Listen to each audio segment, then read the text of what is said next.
valuable opportunity to share experience, exchange knowledge, and continue raising awareness about the life of those living with the effects of polio and post-polio syndrome. Over the next few days, I hope we can learn from one another, build listener partnership, and enjoy an atmosphere of mutual respect, commitment, and solidarity. I also hope you take some time to explore our university and enjoy the history, culture, and cuisine that make Burgos such a special place. I won't take up any more of your time, as real protagonists here are you. Once again, a very warm welcome to all of you. Thank you very much.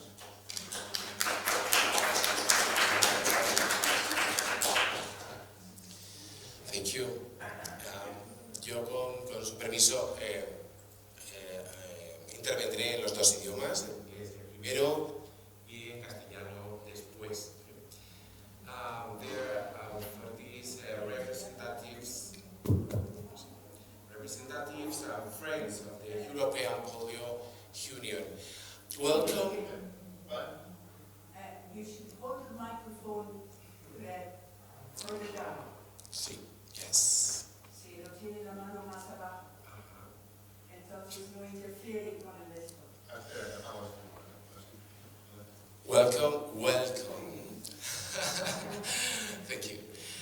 Welcome to this European Assembly of People Affected by Polio and Post-Polio. It's a great honor to have you here in Spain at the University of Burgos.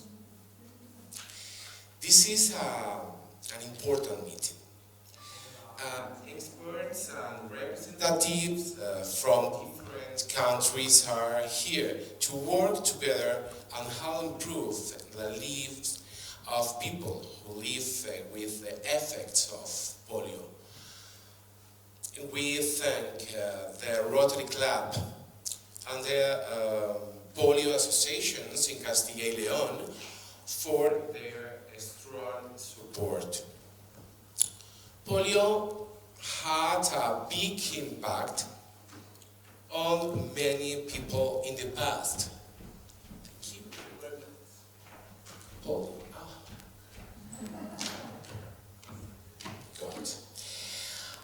Polio had a big impact on many people in the past, especially those born between the 1940s and 1960s. In Europe, we have won the fight thanks to vaccines, but in other parts of the world, polio still exists. So we must stay alert and united. This event is a chance to share ideas, talk about the challenges, and think of better ways to support those affected by polio. We thank our guests for the UK, Czech Republic, France and Ireland, and also our Spanish colleagues for their contributions. We also hope you enjoy Burgos, its culture, history, and food.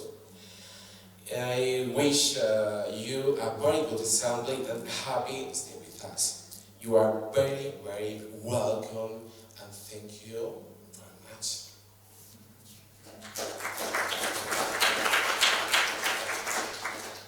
Estimadas autoridades, queridos representantes, amigos de la Unión Europea de la Polio, queridos compañeros y compañeras, es para mí un verdadero honor darles la bienvenida en nombre de la Universidad de Burgos a esta asamblea de afectados de polio y post-polio de la Unión Europea, que se celebra por primera vez en España y concretamente en la Universidad de Burgos. Nos encontramos hoy en un encuentro que reviste una especial trascendencia, pues reúne a representantes, especialistas europeos centrados en la mejora de las condiciones de vida de aquellas personas que conviven con las secuelas de esta enfermedad. Desde la Universidad de Burgos, junto con el patrocinio de Rotary Club y la valiosa colaboración de Polio Castilla y León, Asociación de Afectados de Castilla y León, acogemos esta asamblea con profundo compromiso. La poliomielitis, como todos sabemos, ha dejado huellas profundas en generaciones anteriores, especialmente en quienes nacieron entre los años 40 y 60 del pasado siglo, aunque celebramos la victoria histórica que ha supuesto la erradicación de esta enfermedad en suelo europeo gracias a la vacunación. No debemos olvidar que aún persiste en otras regiones del mundo, por lo que constituye o sigue constituyendo una amenaza permanente que exige nuestra solidaridad y atención. Esta asamblea es una oportunidad para compartir experiencias, identificar desafíos y diseñar estrategias conjuntas que contribuyan a que las políticas públicas europeas y nacionales sean sensibles a las necesidades del colectivo de las personas afectadas por la polio y síndrome postpolio. Agradecemos enormemente la participación de expertos procedentes de Reino Unido, de Francia, de Irlanda, entre otros, así como de nuestras compañeras procedentes de la Universidad de Castilla-La Mancha y la Universidad de Alicante, creo que son las personas que nos acompañan de nuestro país, cuyas aportaciones pues enriquecerán sin duda este foro. Confiamos también en que encuentren tiempo para disfrutar de Burgos, una ciudad que abre sus puertas y ofrece lo mejor de su patrimonio histórico, cultural y gastronómico. Les deseo una fructífera asamblea y una feliz estancia con nosotros. Sean totalmente bienvenidos. Muchísimas gracias.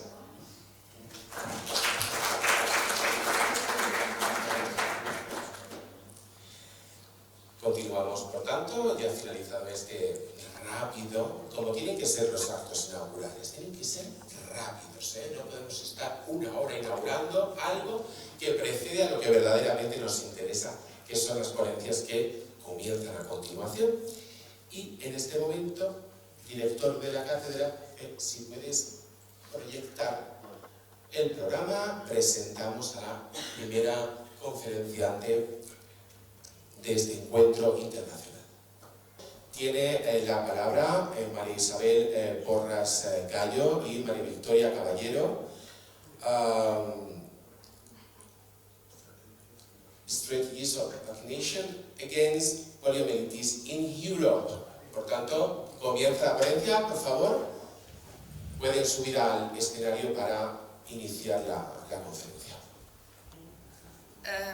Maria Victoria Caballero and I are grateful for the invitation to present part of our research results in this forum. Many thanks to the organizers. The results come from the research carried out in several successive projects funded by the Ministry, the Spanish Ministries of Innovation or Science, and the Junta de Castilla-La Mancha with federal funds. And some of them had been part of Maria Victoria Caballero's doctoral thesis. Poliomyelitis changed its endemic pattern and emerged as an epidemic disease in the last decades of the 19th century. The starting point was the epidemic of 1881 in Sweden. This episode was followed by others of increasing intensity in Scandinavia and sporadically in Italy, Germany, and France. The magnitude and frequency of this phenomena grew in the following decade and in the first 2 decades of the 20th century, at the same time that it spread to other parts of Europe, including Spain, as well as the United States. Serious new epidemics occurred in the 30s. The World War II accentuated the problem and gave rise to new epidemics in the 40s, and in France, Belgium, the Soviet Union, and Spain in the 50s, when polio became a major medical and social problem. These epidemic manifestations constitute the global expansion stage of the disease, which lasted until 1955, when mass application began of Jonas Salk's vaccine. In European countries, considerable differences were observed between northern areas and the south, where polio epidemics occurred later. Differences were also found between rural and urban areas. Research carried out in the first half of the 20th century has made it possible to isolate the causative agent, to show its transmissibility by the oral fecal route, and to confirm the existence of healthy carriers and their seasonal appearance.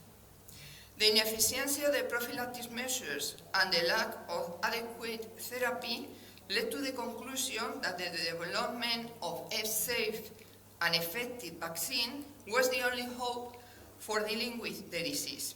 In the United States, the work was spearheaded by the National Foundation for Infantile Paralysis and resulted firstly in the development of Salk's inactivated vaccine and later of the Albert Sabin's attenuated vaccine.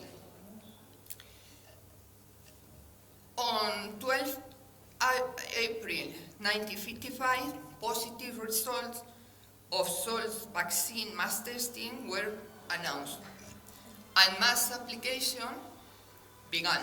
Also, in April 1955, the first European vaccine was announced in Sweden, and the poliomyelitis vaccination stage began, as well as its period of retreat.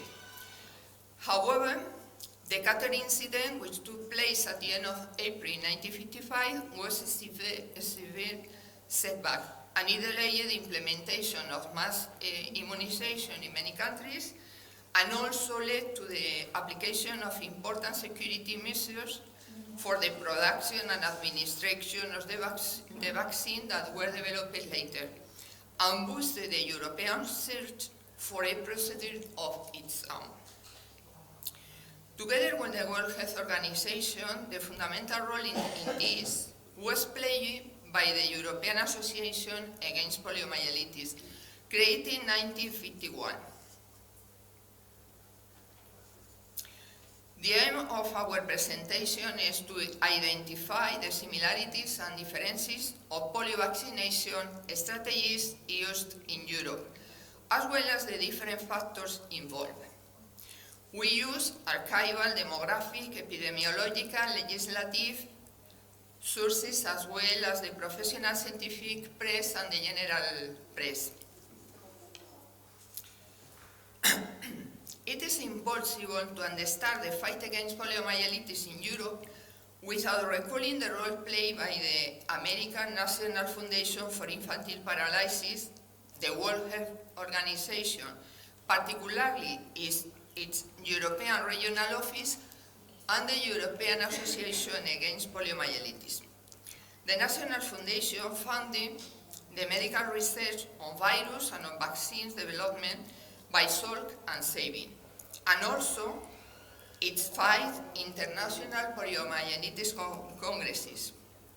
These congresses, as well as the European Association Against Poliomyelitis Symposia, were attended by the most important international figures and enabled the sharing of information and reflection on polio and on the main measures of control deployed, such as the vaccinations and their results.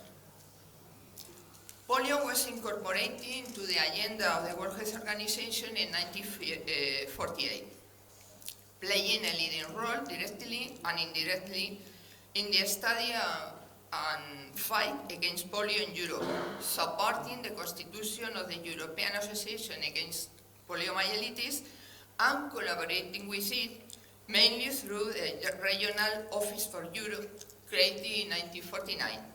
In 1953, the polio program of the European region began. The World Health Organization created the Expert Committee on Polio.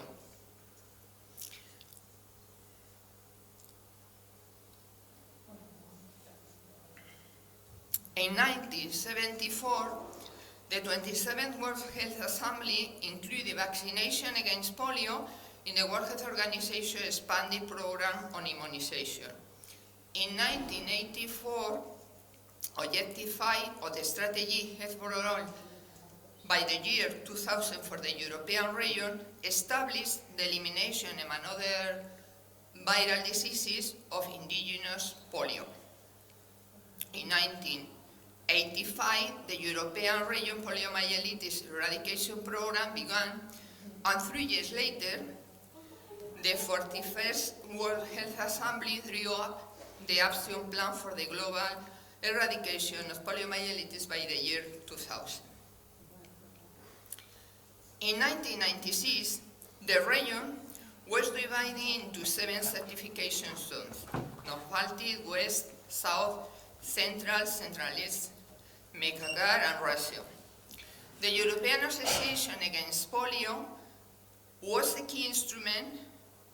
There, the epidemiological situation of each country was presented.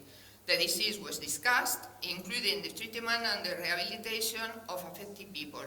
Although the main topics were the vaccines available, the different immunization strategies used in Europe, and the results obtained. The European Association Against Polio sought to create a European path to combat polio. Despite the variability, the incidence of polio in Europe fell in the late 50s or early 60s in some of the countries, but the consensus sought was not achieved because no single European vaccination policy was developed. Indeed, the starting situation was different in each country. In 1954, the epidemiological impact of polio in the countries of the region showed marked differences. The Nordic countries had for many years been suffering from one of the most serious epidemics of their history. The disease spread progressively southwards. The Central European countries reported a growing number of cases at the beginning of the 50s. In some countries in the western zone of the region, the increase in cases was also considerable. In 1954, in the area of southern Europe, the number of notifications increased significantly relative to previous years, particularly in Greece, Italy, and Yugoslavia. In Spain, the worst year was 1952, although the maximum peak of morbidity came in 1958 and 1959. In the countries of Eastern Europe, the most important epidemics began around 1950 and reached their peak shortly after the development of the first vaccine.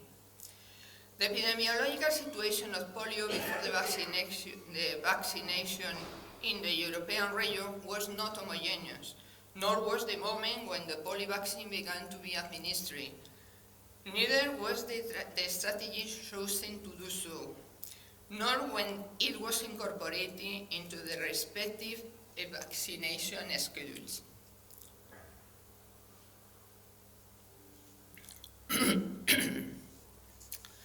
Accordingly, in the starting point of vaccination, 2 main groups of countries can be distinguished. When vaccines became available for use in the mid-50s, in the countries with a worse polio situation, vaccination was introduced early, after the resolution of some problems related to global security and the provision of sufficient quantities of inactivated vaccine.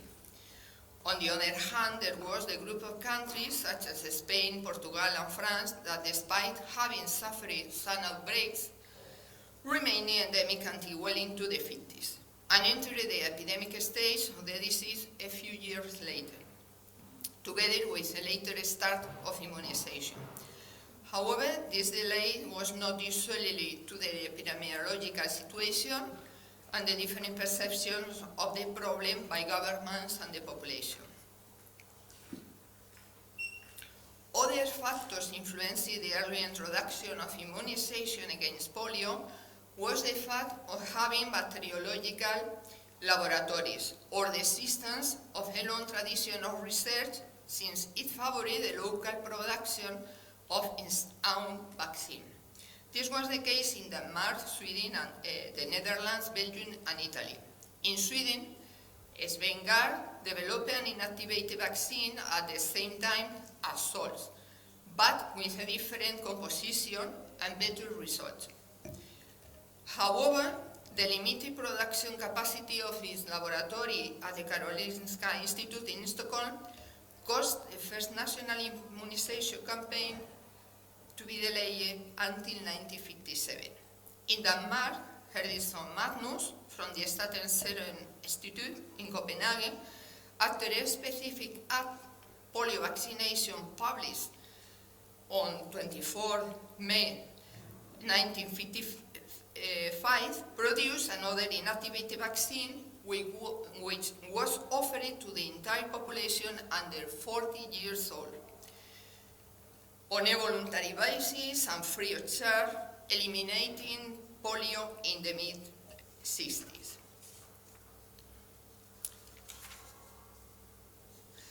However, there were countries with a long research tradition, such as France, where implementation was delayed for the low perception of the problem due to its epidemiological situation and some barriers for its introduction, such as, for example, the mandatory medical prescription required. It was not introduced into the French vaccine calendar until 1958, when the large-scale production of Lepine vaccine at the Institut Pasteur was achieved after the agreement signed with the Memorial Institute in 1957.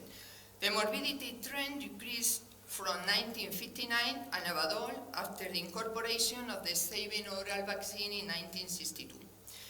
In turn, countries without well-designed laboratories or production capacity had to buy the vaccine from foreign pharmaceutical laboratories, mainly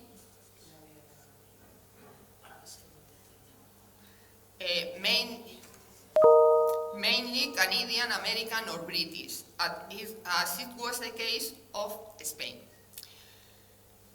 In Spain, Florencio Pérez Gallardo, director of the National Virus Center in Madrid, also wanted to develop his own vaccine.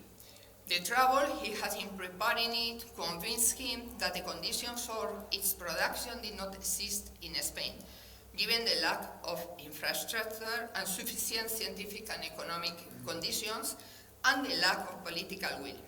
Spain used foreign sold inactivated vaccine in a very limited way from 1958 to 1963, when the Sabin oral vaccine was chosen.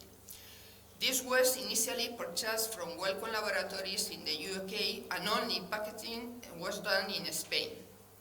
With this vaccine, the mass immunization campaigns against polio began in 1963.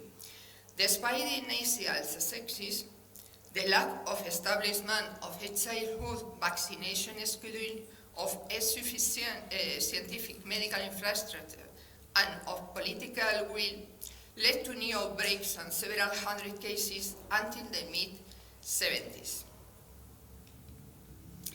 Another important factor favoring the introduction of immunization against polio was the political will and attitude of governments, when enacted laws that favored early implementation, free of charge and without obligation. In this regard, it is worth recalling the case of Denmark, or that of the UK and the Netherlands. For example, in the UK, with a high poliomorbidity rate in 1955, an attempt was made to combat it that same year by creating an expert committee, the Poliomyelitis Vaccines Committee of the Medical Research Council, to plan and monitor the vaccination program against polio. An inactivated vaccine was included in the national vaccination program set up on a voluntary basis. Since there was no national serological institute, the health authorities entrusted the production of the vaccine to the pharmaceutical company Glaxo.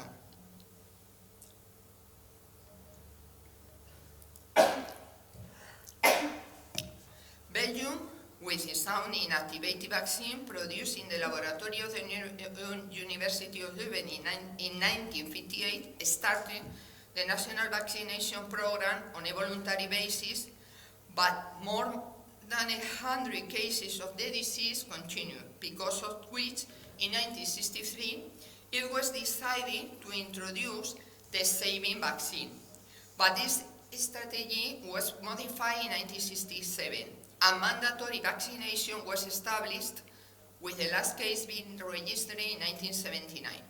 The Belgian inactivated vaccine was also initially used in the Netherlands until in 1958 the Serological Institute created a new unit which took over the production of its own inactivated polio vaccine.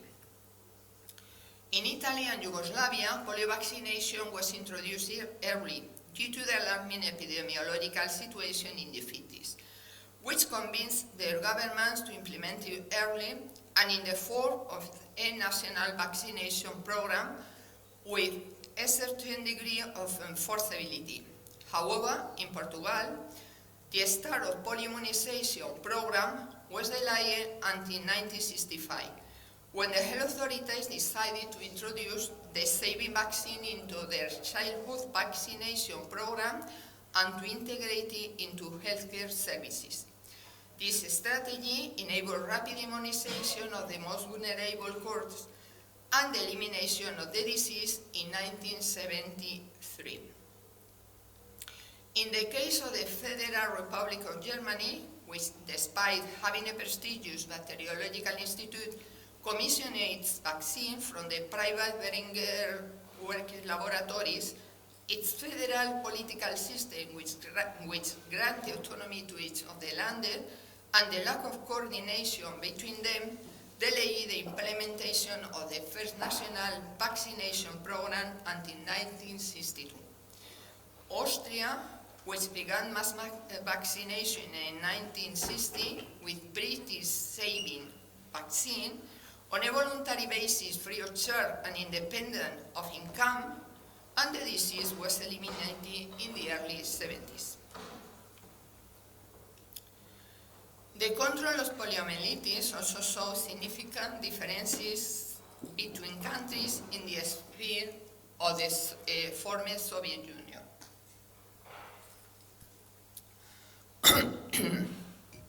The Soviet Union began vaccination in 1957 with an inactivated vaccine which failed to control the disease. But in 1959, the Soviet authorities decided to start a vaccination program with the saving vaccine produced by the Moscow Poliomyelitis Research Institute, led by the virologist Mikhail Chumakov. Chumakov previously conducted an extensive trial in 14 Soviet republics with good results. Hungary, which began vaccination in 1957 with sole vaccine from North American laboratories in 1958, it began to produce its own inactivated vaccine. A year later, in 1959, mandatory vaccination was introduced for children between 6 months and 17 years old.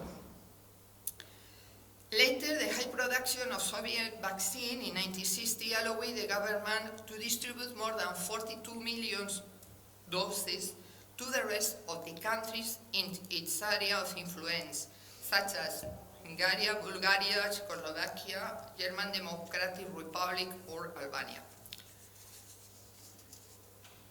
Despite this, some of the countries in the Soviet bloc did not achieve control until years later.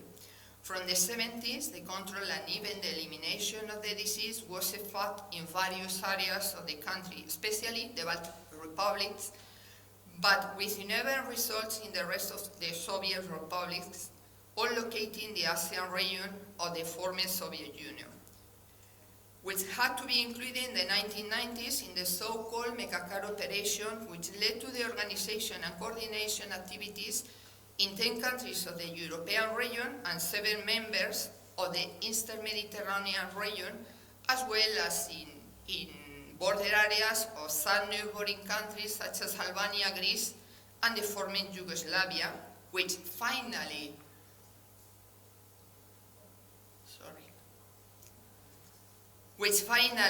achieved the objective of the elimination of poliomyelitis in Europe in 2002. These seven tables, the previous, showing over the most important points in the process of implementation and development of systematic vaccination programs in each of the countries of the European region, although different contributory factors emerged, which were crucial to the success of the elimination of the disease. One determining factor was the moment when systematic vaccination started and the strategy for its implementation and even the size of the course vaccinated. Its financing, mainly public, also contributed. In many of the countries, social demand was very high and cooperation caused no problems for the health authorities. Consequently, introduction of vaccination into their respective vaccination schedules was done early. In those who delayed its introduction and or used lengthy implementation strategies through campaigns poorly coordinated across the territory on a voluntary basis, the control of the disease was delayed until the 70s or 80s. These countries where the introduction of systematic vaccination was delayed until the early of mid-60s due to its smaller impact and consequently less awareness of the problem on the part of governments and the population, as well as for a lack of political decisiveness and of an adequate scientific and medical structure, were also affected by a delay in their control and elimination. In fact, in Spain, a vaccination program and a schedule were not established until 1975, and adequate coverage was not achieved until the mid-80s. In some of these countries, the government eventually chose to make it mandatory to overcome the resistance to immunization, despite the fact that it was free of charge because voluntary acceptance was not sufficient to reach the necessary coverage for the elimination of the disease. Sometimes the resistance of the population or certain sectors of it made it difficult for some governments to implement it in their territories. Their resistance had different reasons: religious reasons, groups of reformed fundamentalists in Sweden and the Netherlands, cultural, anti-vaccine movement in Austria and the Netherlands, political, lack of coordination in health policy between the Länder and also in Spain, or social marginalization, Romani population in Germany, Greece, Bulgaria, Romania, and Spain, and even for economic reasons, Greece, Spain, Turkey, and neighboring countries. A third group of countries had to delay their introduction for economic and or logistical reasons, or even for situations of political or military conflict in their territories. Consequently, in the 80s and 90s, they required a special intervention at an international level, the Megacar operation. However, the type of vaccine used does not seem to have been such a relevant factor. At last, these countries have followed two different strategies to implement immunization up to that point. National programs, generally integrated into the healthcare services, or the annual campaign model, repeated at one or more times of the year to incorporate new cohorts, with in general better results in those who introduced the program model early. It may be concluded, therefore, that despite the diversity of factors marking the way that the countries of the European region deal with the problem of poliomyelitis, the choice of a vaccination program model as an implementation strategy was key. This was probably because it promoted better access to the vaccine, facilitated increase of and maintenance of the necessary vaccination coverage, and perhaps also implementing better epidemiological monitoring in their territories in order first to achieve control and finally the effective elimination of poliomyelitis. However, the fact that in some countries vaccination was mandatory seems not to have been crucial in the earlier achievement of the control. In fact, of the 9 countries that managed to eliminate in the 60s, only 3 had compulsory vaccination. Meanwhile, France, for example, which made it compulsory in 1964, did not achieve elimination until the 80s. However, we consider that the role played by mandatory versus voluntary vaccination should be analyzed in greater depth in the future. Thank you very much for your attention.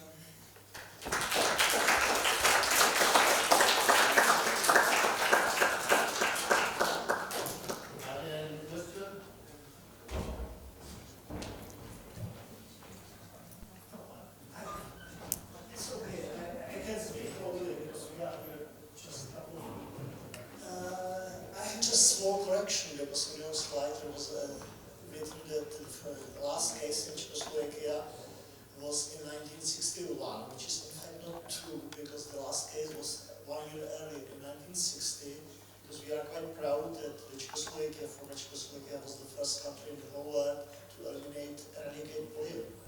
That's just a comment. Oh, sorry.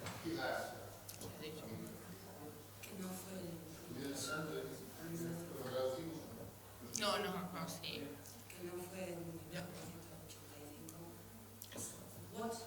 Sorry. What? Sorry, Said that it was 1 year earlier. Yes, 1 year earlier. Yeah, it's true that we have some information that maybe it's not exactly, but according with the sources that we have used previously, and we and many thanks for giving the exact year of the elimination in your country. Yeah, thank you. we have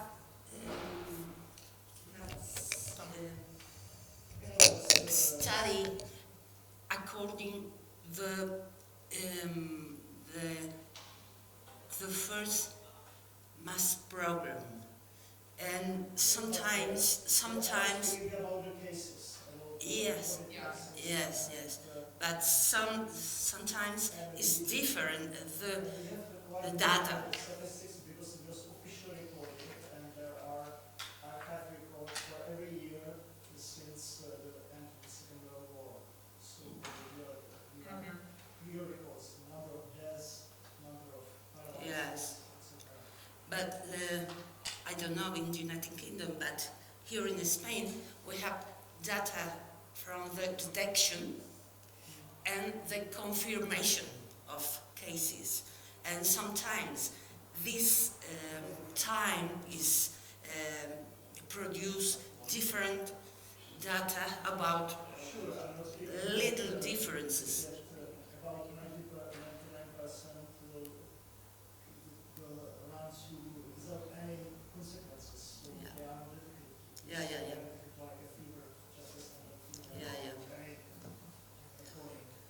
Oh, that's all. Other people. we came from Hungary, and I would say that just first one little comment.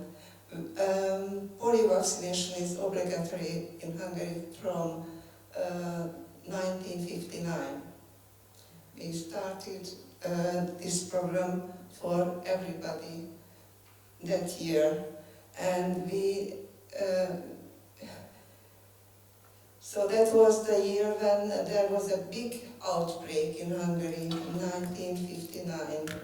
And afterwards, there were only cases because of the vaccine, so the vaccine-derived cases. So in these data, we haven't seen any comment on which kind of cases were vaccine-derived or wild polio virus derived, because as in Hungary, every children had to got this vaccine. We only could have vaccine-derived cases afterwards. But we are talking about wild poliovirus, not vaccine, not from the vaccine. Yes, but so that's my problem, because in Hungary, after 1959, there weren't wild vaccine cases, just vaccine-derived cases. Yeah, but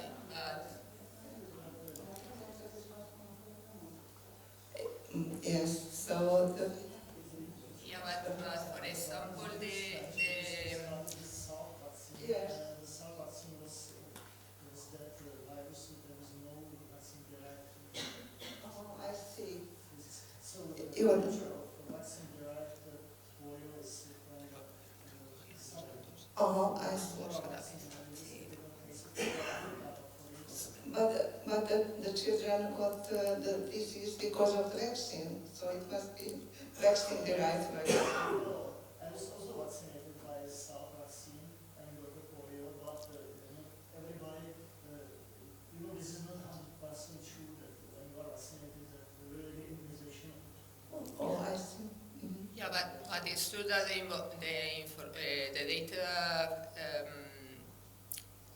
that have the World Health Organization during some period of time include both cases from vaccine and wild poliovirus. Yeah, and Yes, yes. it's not very easy to distinguish because, for example, this year one of the final work of research for finishing the medical studies, that I had directed some months ago. One of the problems was this, that there was not possible to distinguish in a separate way the cases until 2003 or something like that, in a separate way the cases from the wild poliovirus and the cases derived from the oral polio vaccine. Yeah. Thank you. And also, there were differences between countries about the incidence, the rates, because, for example, Scandinavian countries declared paralytic and not paralytic cases, but, for example, Spain, no, only paralytic cases. So there are no comparative rates exactly, but well, with the this data works. So there could be differences between sources.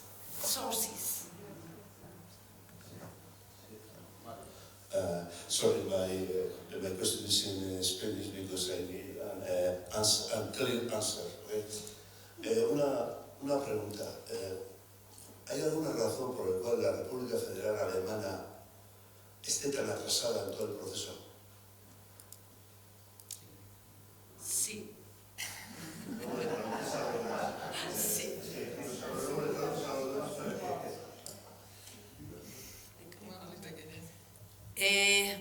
hubo un problema en origen, y es que contrataron a un laboratorio con el que no se ponían de acuerdo en cómo depurar.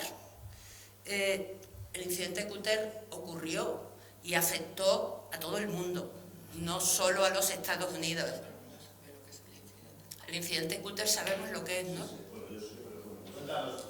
Qatar incident was the first great problem of the first vaccine, the Salk vaccine, when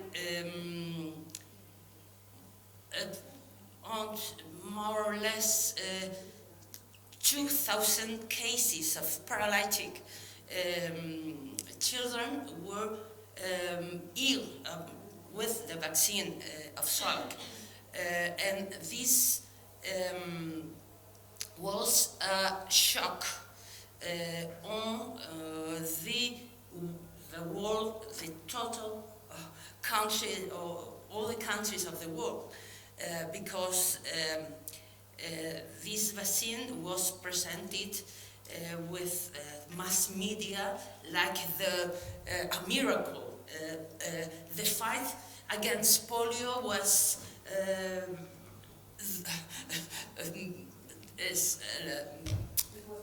yes, it was won. Thank you.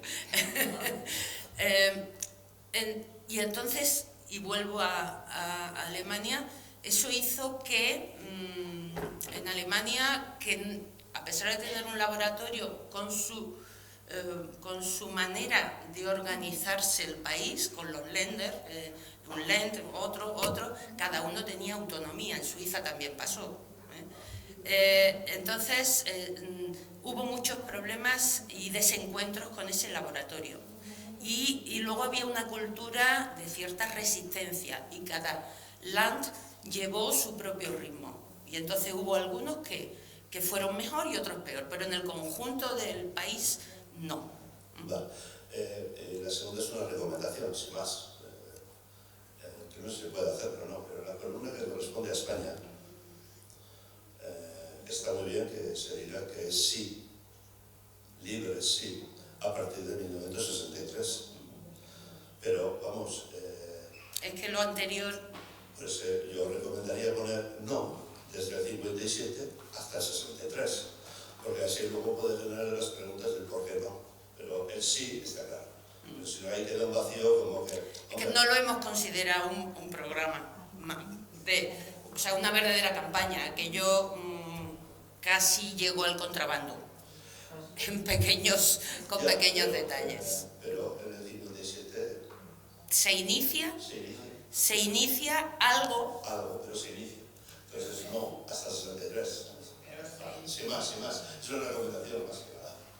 Si le pedís de traducir en inglés, porque yo no... En ese nivel de profundidad pues no puedo. Ya, pero en el 57 se inicia en diciembre solo para tener una información para poder presentar en el simposio de la European Association Against Polio en el 58, que se va a celebrar en Madrid. Entonces es tan pequeña la aplicación. Bueno, sí, llegaron 42.000 vacunas en diciembre. Claro. En octubre llegaron 1.000 refrigerados a escondidas, y la señora Porras tiene esa información perfectamente. Mediante fax entre el Ministerio de Sanidad y la Embajada de Estados Unidos. Esto es. Pero bueno, llegaron 1.000 que alguien los utilizaría, y luego Eso llegaron los 46.000 que también alguien los utilizaría. Pero no la población. Y solo en Madrid. No la población. Que no llegó a la población. Por eso es que solo a partir del 63. You understand? Sí. Estaba preguntando que si entendían. Well, the question of this person is about the Federal Republic of Germany, and why was the delay of the vaccination on Germany, in Germany. Probably was a lack of coordination because of the organization of the country with different land and different politic between each other. And also because it was a problem with the laboratory Berenberg, which was the one to produce the vaccine initially, and with the problem of Qatar incident, had a lot of problems with the government and the laboratory with this production and the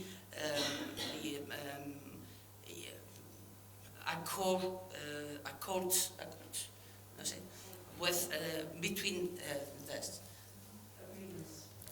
agreements. Thank you. And also the other question was about Spain, because we have, he says that Spain began in 1957 with no free of charge vaccination.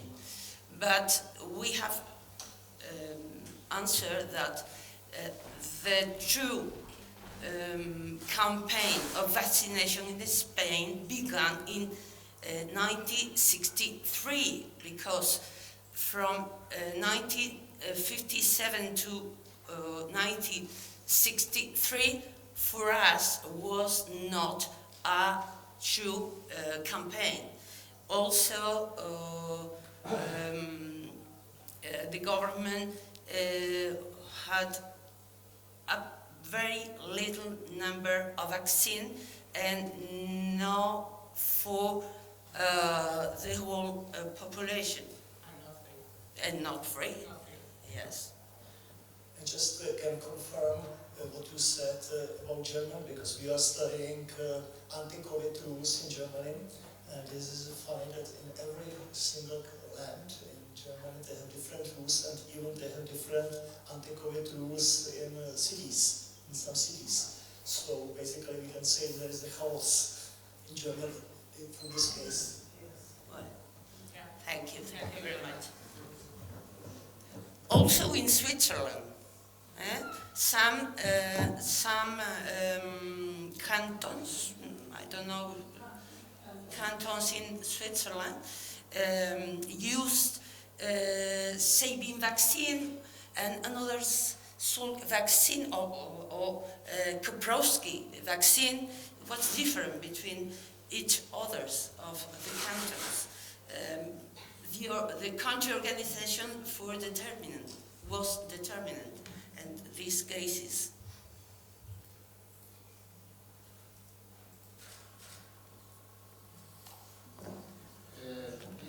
Jessica, por favor, acerca el micrófono allí, al lado.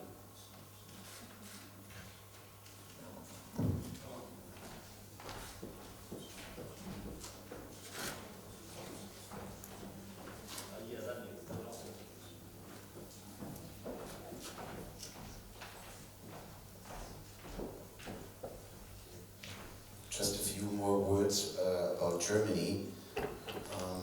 I'm from Germany. I'm not myself a polio, my father is polio. The greatest problem in the 60s until the reunion of Germany was the delay of the two different political orientations. So there was the first was the Eastern, the Democratic Republic of Germany. They get the vaccination from Russia, and they want to give it free to Western Germany. And in Western Germany, they have the same thoughts we had about in the past 4 years about COVID. Oh, this vaccination comes from the eastern states. Don't take it. We don't want it. And so Western Germany said, no, thank you, we don't need it, we make it our own. So there has to be about 20 years, or about 10 years to build their own and get the vaccinations from the USA. So it had a real problem only in the political orientation. And then the problems mentioned before had to be taken to the different 16 countries or political organizations like Bavaria, NRV, Berlin have different organizations of the vaccination in Western Germany or like this. So the biggest problem in the first was this Western Germany and Democratic Republic of Germany. Thank you. Yes, totally. We totally agree with your information. But for example, another case in Spain, there was a problem with the oral vaccine because it was related to the Soviet Union, for example. And there was very difficult to introduce it because the preference was in a part of the people who govern Spain to the United States vaccine, the source vaccine and not the saving because of the reason. Yeah. Thank you very much. Thank you, Daniel, and thank you, Victoria, thank you, Isabel.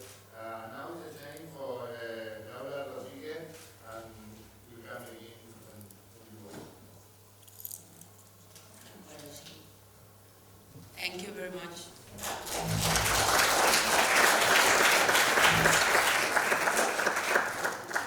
So, good morning everyone, and thank you all for coming. Thanks to the meeting organizers, and thank you, Carlos, for the invitation to participate in this meeting of the European Polio Union.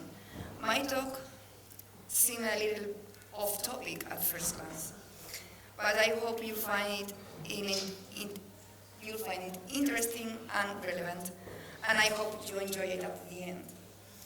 I have wrote my talk writing because I don't want to miss anything that I have to tell you due to the different language. Sorry. So please forgive me if I have to do some look at my papers. Sorry again for that. Buenos días a todos y gracias.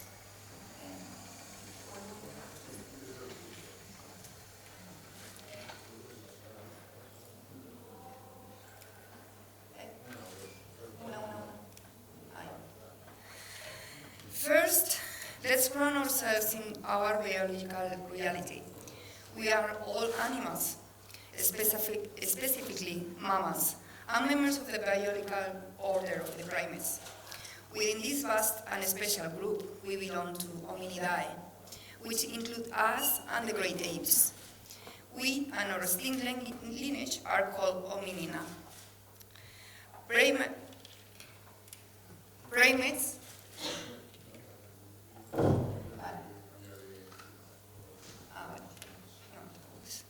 Primates share a series of physical and behavioral characteristics that set us apart of the other mammals and link us evolutionary.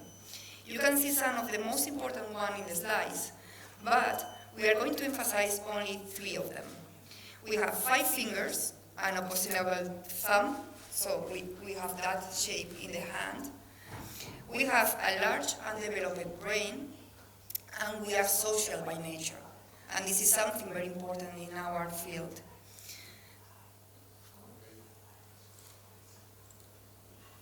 But we are also different. We, the humans, have specific modifications on 2 key aspects: locomotion and brain capacities. In terms of locomotion, we are bipeds.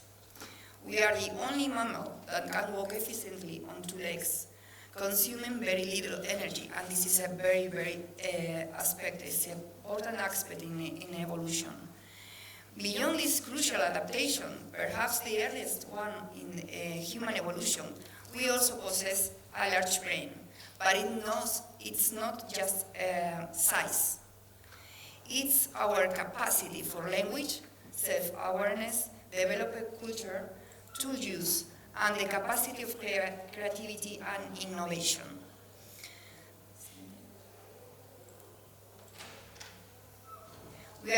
Today, we are going to focus on one of these parameters, as it might be one of the most important for our evolutionary success.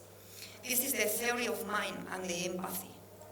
For those who might not be familiar, theory of mind is the capacity to represent one's own and others' mental states, such intentions, beliefs, desires, and knowledge. It's about attributing thoughts and intentions to other people. This ability is typically acquired in all species around 3-4 years old of age, and is common to all humans. It allows us to understand that others also think and have intentions, even if those intentions differ from our own. This capacity is fundamental for developing empathy, which is the ability to understand and share the feelings of another.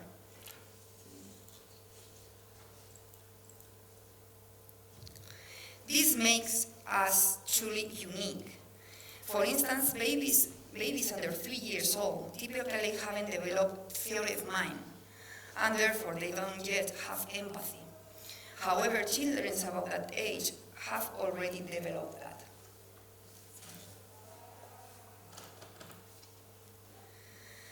Thanks to these two capacities, the human tendency to care for those who are different is actually the norm and not the exception.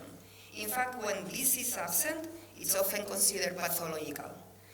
This fundamental aspect of the human nature is, in essence, the very beginning of the medical care.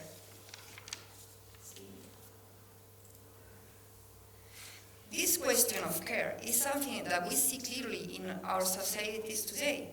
People look after each other, whether they are professional or simply family and friends, and we cannot often identify those who are different, either through a medical diagnosis or obviously physical things as a limit.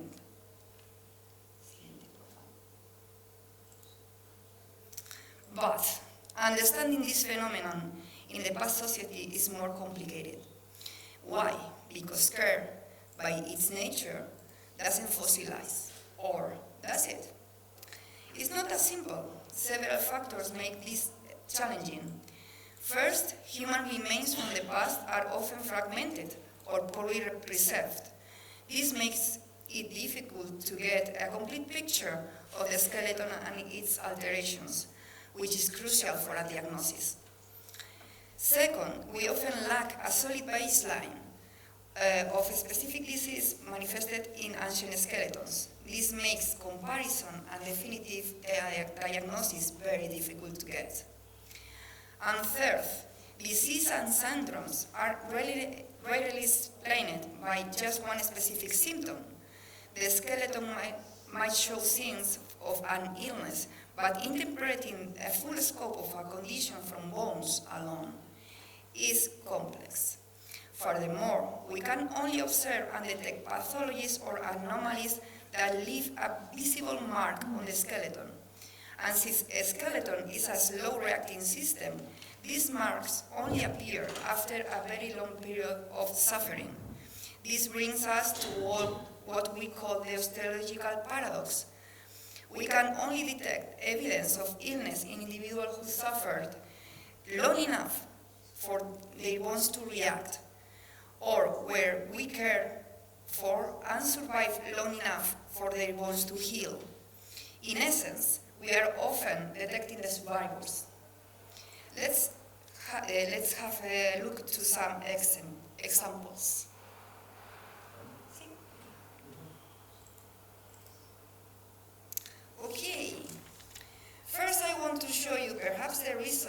am speaking to you today.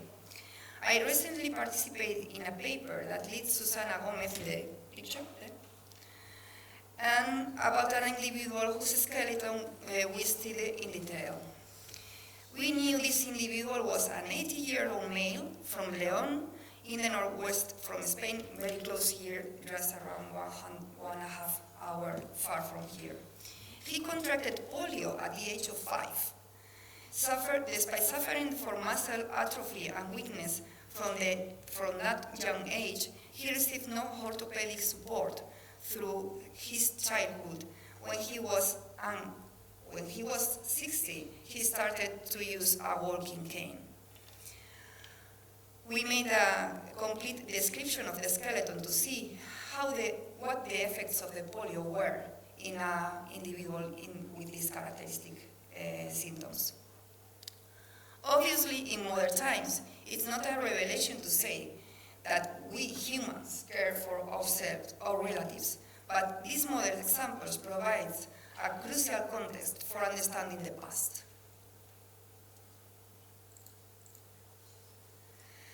So, when did all this begin? The social anthropologist Margaret Mead famously linked two important concepts, civilization and caregiving. While civilization might not be the perfect word, it's true that the presence of caregiving can be a strong indicator of what it means to be a human.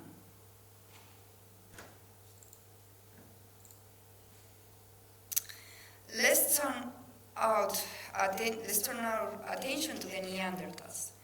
They are perhaps the most well-known extinct human species. These hominins live across Europe from Gibraltar to Siberia between 120,000 and 30,000 years ago. Neanderthals are known for burying the dead, creating trophies, and there are hypotheses about their use of adornment and even some of the oldest cave paintings. Okay.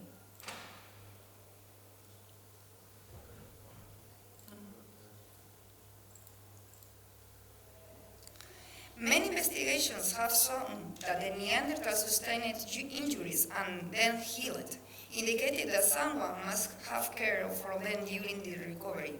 One of the most papers on this topic by Berger and Chinkaus suggests that the injury patterns in the skeleton can be explained by close encounters with large ungulates. This is hunting games, likely during close-range hunting. However, some recent research also attribute head injuries to interpersonal violence.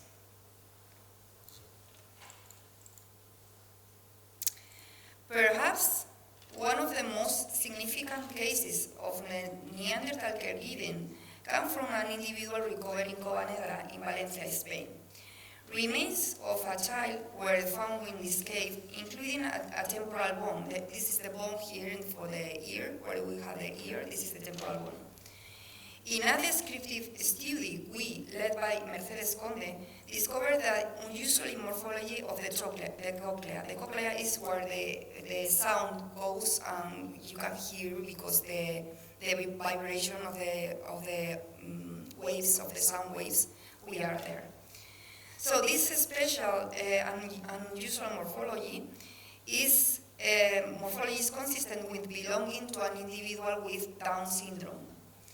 This suggests that this individual must have been cared for by someone and belonging to a group at least until her death, highlighting an incredible level of compassion in that prehistory society. If we go even far back in time, we arrive at the Sierra de Atapuerca sites, located very close from here, about 15 kilometers from Burgos city. Within this complex is the Cima de los Huesos site, found at the bottom of a karst system and dated in 450,000 years ago. To date, over 7,000 human remains belonging to at least 29 individuals, males and females, adult and non-adults, have been recovered, Among these, several individuals are particularly relevant for our discussion of caregiving.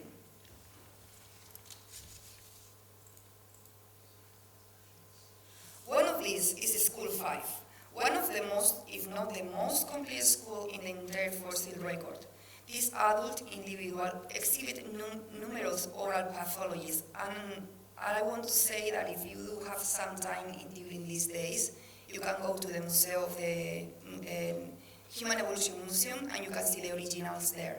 It's a very, very good time to see that individuals and that school. Well, pathologies. Okay, next, please. This individual suffered a severe trauma that broke one of her tooth, leading a chronic infection. Despite this potentially life-threatening condition, which could have spread to the brain, this individual survived for a period.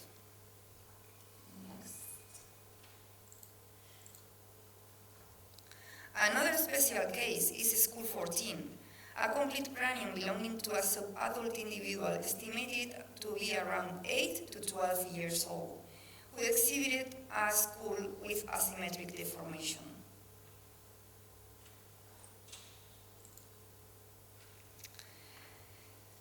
Cranium 14 exhibits craniosynostosis, a rare birth defect characterized by premature fusion of the lamboid suture. This condition probably results in an elevated intracranial pressure and related brain deformities, with which medical literature links to a mental retardation and restricted cognitive and mobility capacities. Cranium 14 is the earliest documented case of the craniosynostosis resulting in the neurocranial and brain deformities, and very likely asymmetries of the facial skeleton. Despite these handicaps, this individual survived for at least 8 years, strongly suggesting that her or his pathological condition was not an impediment to receiving the same attention and care as any other Middle Pleistocene Homo child. Finally, in the Cima de los Huesos, we have another special case. This is pelvis 1, nicknamed Elvis the pelvis, and this is not very original. This belonging to a male individual, approximately 1.7 meters tall and weighing around 90 kilograms, who was over 40 years old at the age of death. Next. This individual suffered for several pathologies related to his vertebral spine. The combination of lesions would have had significant postural consequences, which would have severely hindered his ability to walk properly without the help of another or a walking cane, and was most likely very painful. Okay. But perhaps the most surprising cases comes from an individual from the Manis in Georgia, with the chronology of almost 1.8 million years ago. These sites, located in an idyllic spot near the Armenian border, yield 5 hominin skulls.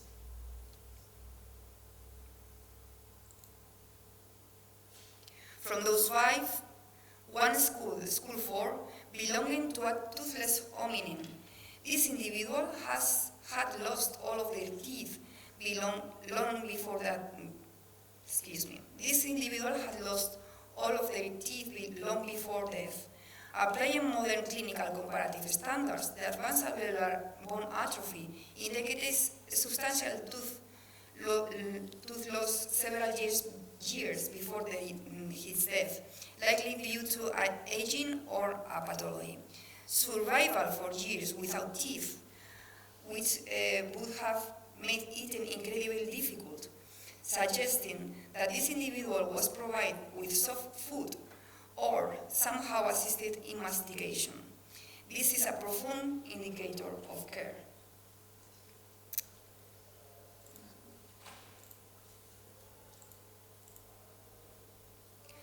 going back to the beginning, we can establish the systems of caregiving among humans at least as far as 1.8 million years ago.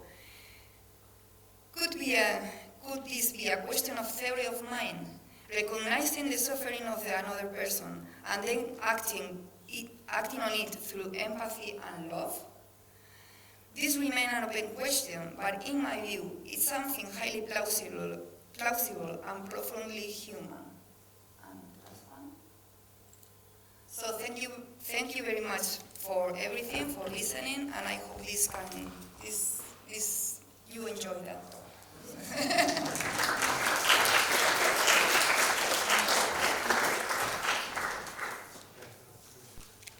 ¿Alguna cuestión, pregunta, intervención? Okay, you are basically studying skeletons based on their shapes. Yeah. But nowadays you have a DNA analysis, Okay. which should help you very much. Yeah. I know what you mean, but we have a not little problem with the DNA, because DNA is very fragile molecule, and it does not preserve for a long time during the long time. So when you dead, your DNA began to destroy itself. And this is something very difficult. Even forensic cases have some problems sometimes to detecting the DNA analysis, to do the DNA analysis.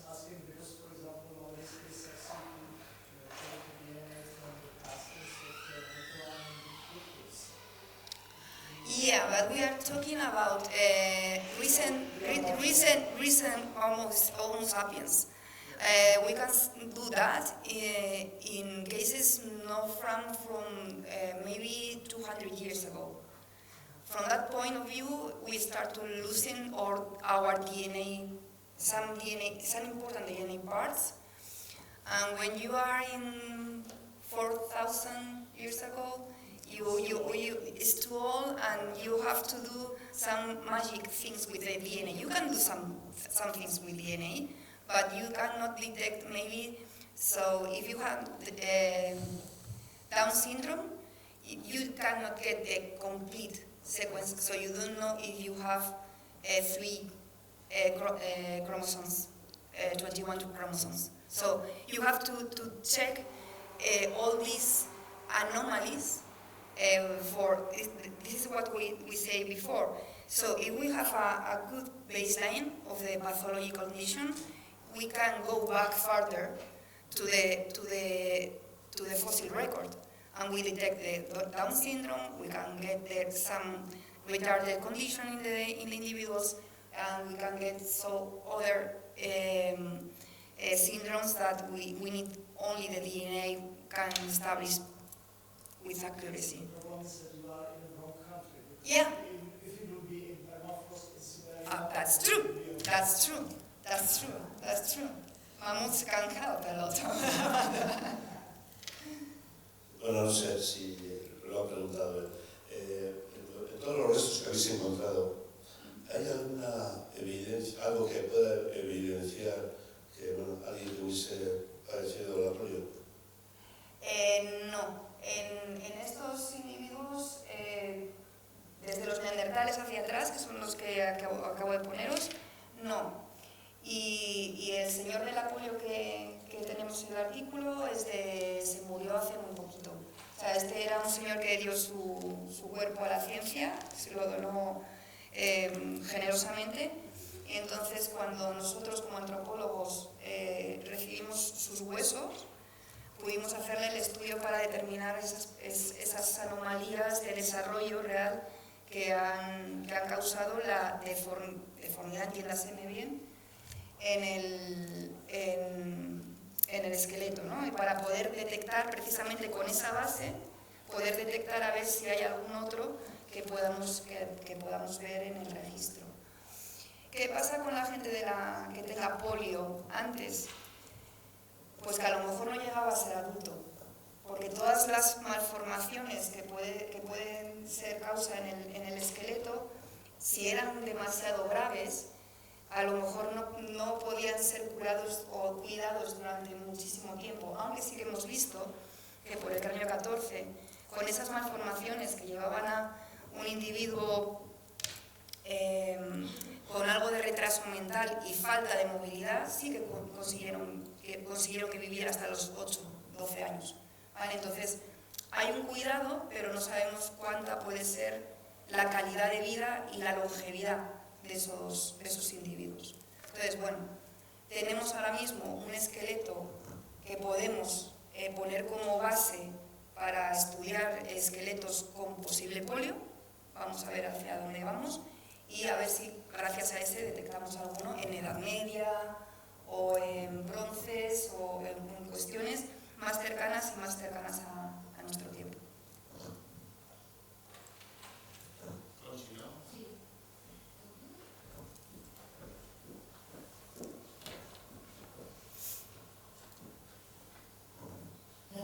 Primero que Mario me ha quitado un poco la pregunta que iba a hacer, ¿vale? Pero si un caso luego si la comentas, ¿no? Porque yo lo que quería preguntar era si el caso de polio, porque no sé si no lo había entendido bien, si era un Homo sapiens o un neandertal, pero cuando me has dicho la fecha del señor, que voluntariamente ya haya dado caos. Entonces, ahora me ha venido una cuestión que, claro, luego traduce todo esto, por favor, un poquito, un resumencito para los demás compañeros.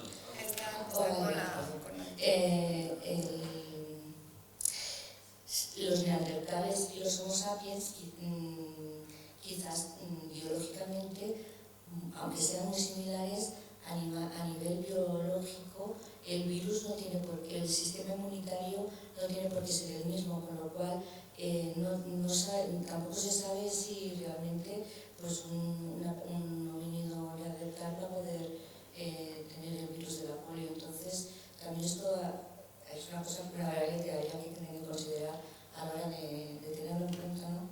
Sí, no.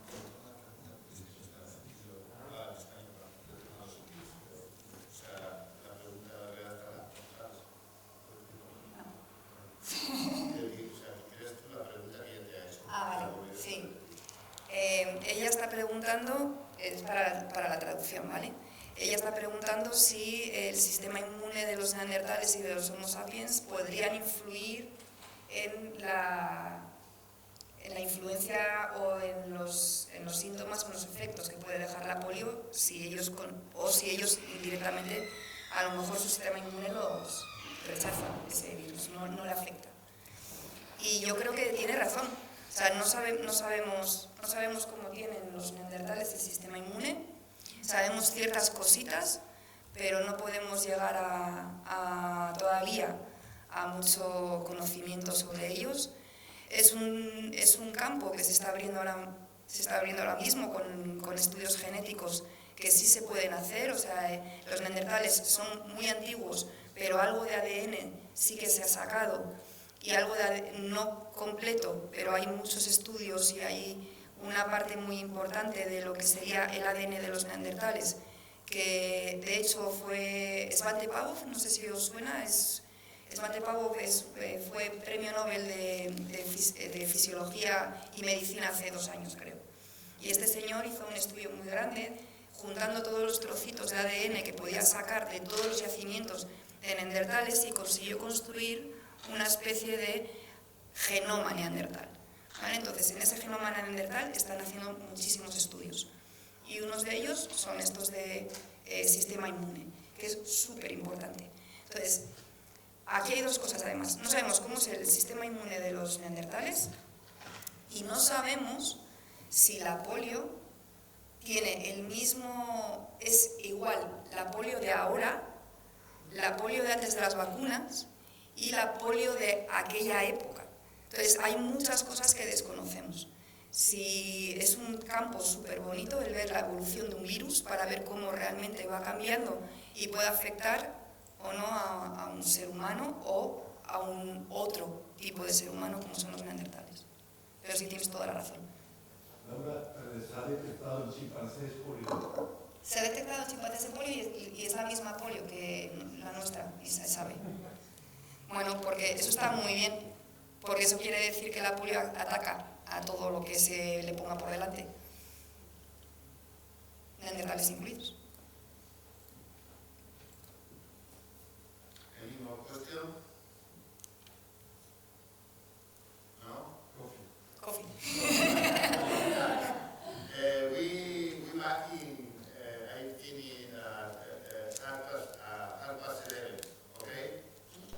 Good morning again, and I think that we can follow with the next presentation, that is Frances Quinn. Hello, can you hear me? Can you hear me? Do I start? Okay, first of all, thank you to the speakers this morning. They're very interesting talks. I very much enjoyed them, and it's clear they're experts in what they're looking at. I'm not an expert in IVIG treatment. I'm a polio survivor. I'm a trustee for the British Polio Fellowship, and a lot of the work that the British Polio Fellowship does is advise its members or people who ring up, and things that come out like this press release that came out in March from Grifols, they can get people quite interested in, is this something I can have? And we want to understand, well, what does this press release mean? So I don't know what people know. I'm sure there are people in the audience who will know much more than me, and I'm very happy at the end for them to correct anything I've said that's not quite right.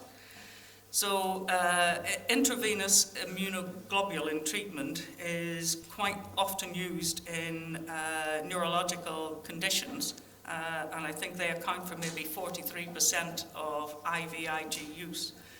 So following the recent press release by Grifols, which what it says is that this is a study that has been running for several years and finished, I think, in 2022, and said that it has shown enhanced physical performance using the 2-minute walk test after a 1-year treatment period.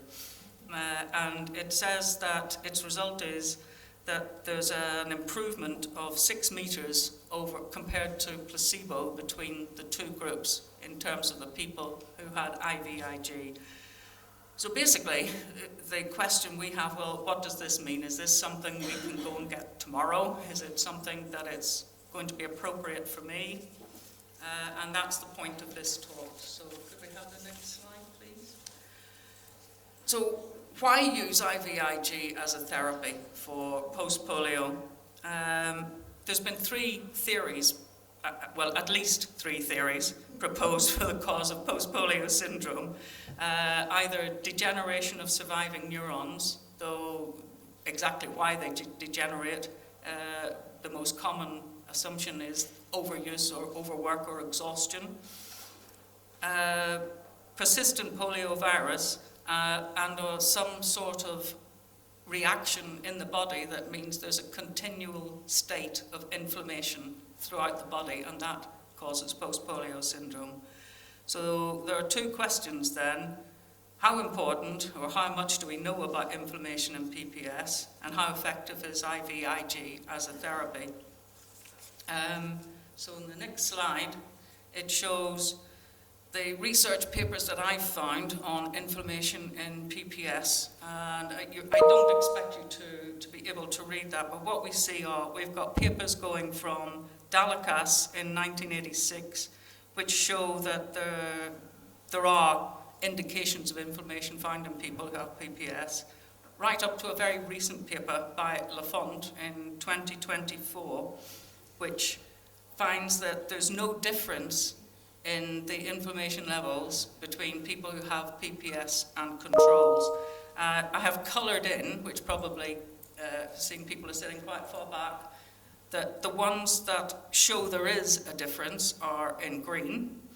The ones that show that there may be an influence, so they've had something and it's maybe not statistically significant.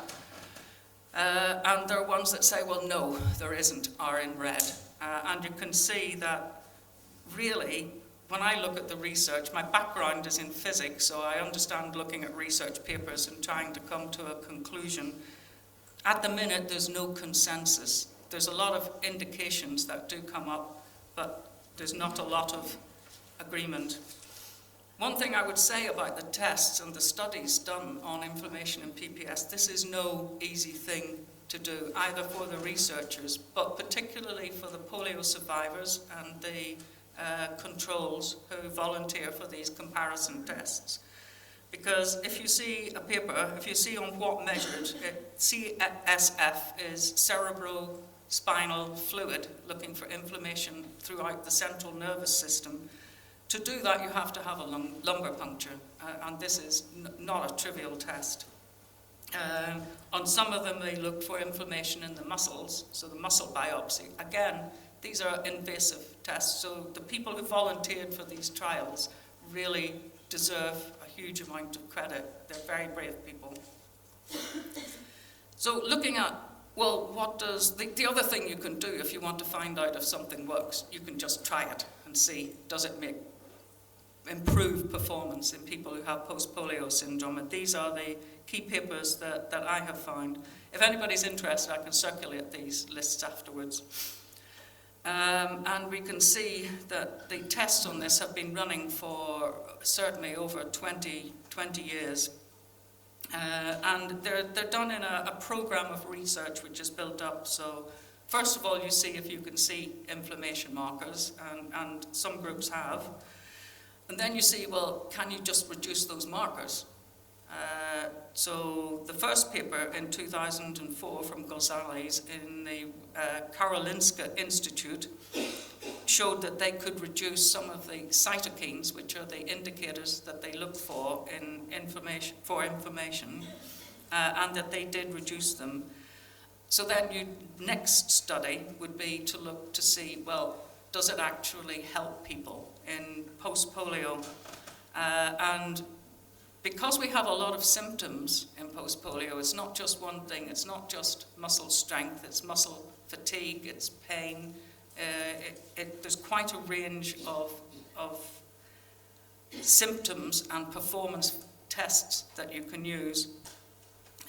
So the next paper that they did in Karolinska was looking at muscle strength.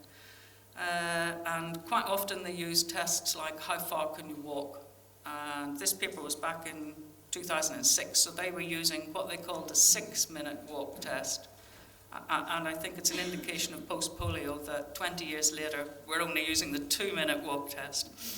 And I think that not many people can qualify to be able to do that anyway. And they did see some improvements, and I think people can remember that there was also a press release back then saying that it showed an 8% improvement with IVIG treatment. And that was quite a large study. It was 135 people, and we had 69 people who got treatment and 68 people who got a placebo. And the level of dose was one 90-gram dose at start and another one. So they had 2 doses. They had 1 dose at the start, 1 dose at 3 months, and the tests were run at 6 months. And they did see improvements. Then other studies have been done in Bergen in 2007, and they found no effect on strength and fatigue, but they did see less pain. So one of the things that's used to look for pain is what's called a visual analog scale. So basically it's a big line, and you say, have I got pain? Or I've got absolutely terrible pain, and you just decide where you are along that. It's quite a simple test. So the pain on that particular one did seem to be reduced. And then there are further papers in Karolinska 2011, and they also saw that pain was reduced. They saw, though, that not everybody responded in the same way. That's what they felt from the results, and that maybe people who are younger or who had polio before the age of 10 seemed to respond better. So there's still more. Most of these studies have been done by the Karolinska Institute. So there's another one in 2012 that saw improvement in what's called a broad spectrum questionnaire, self-report questionnaire called SF36, which looks at how well you're performing physically, emotionally, socially, pain. And they did see improvements in all of that. And then they also started to study, well, are some people responding better than others? And I think, again, they seem to think that it's better for people who are under the age of 65, who have lower extremities, so the legs are the more affected, and that it worked better for pain.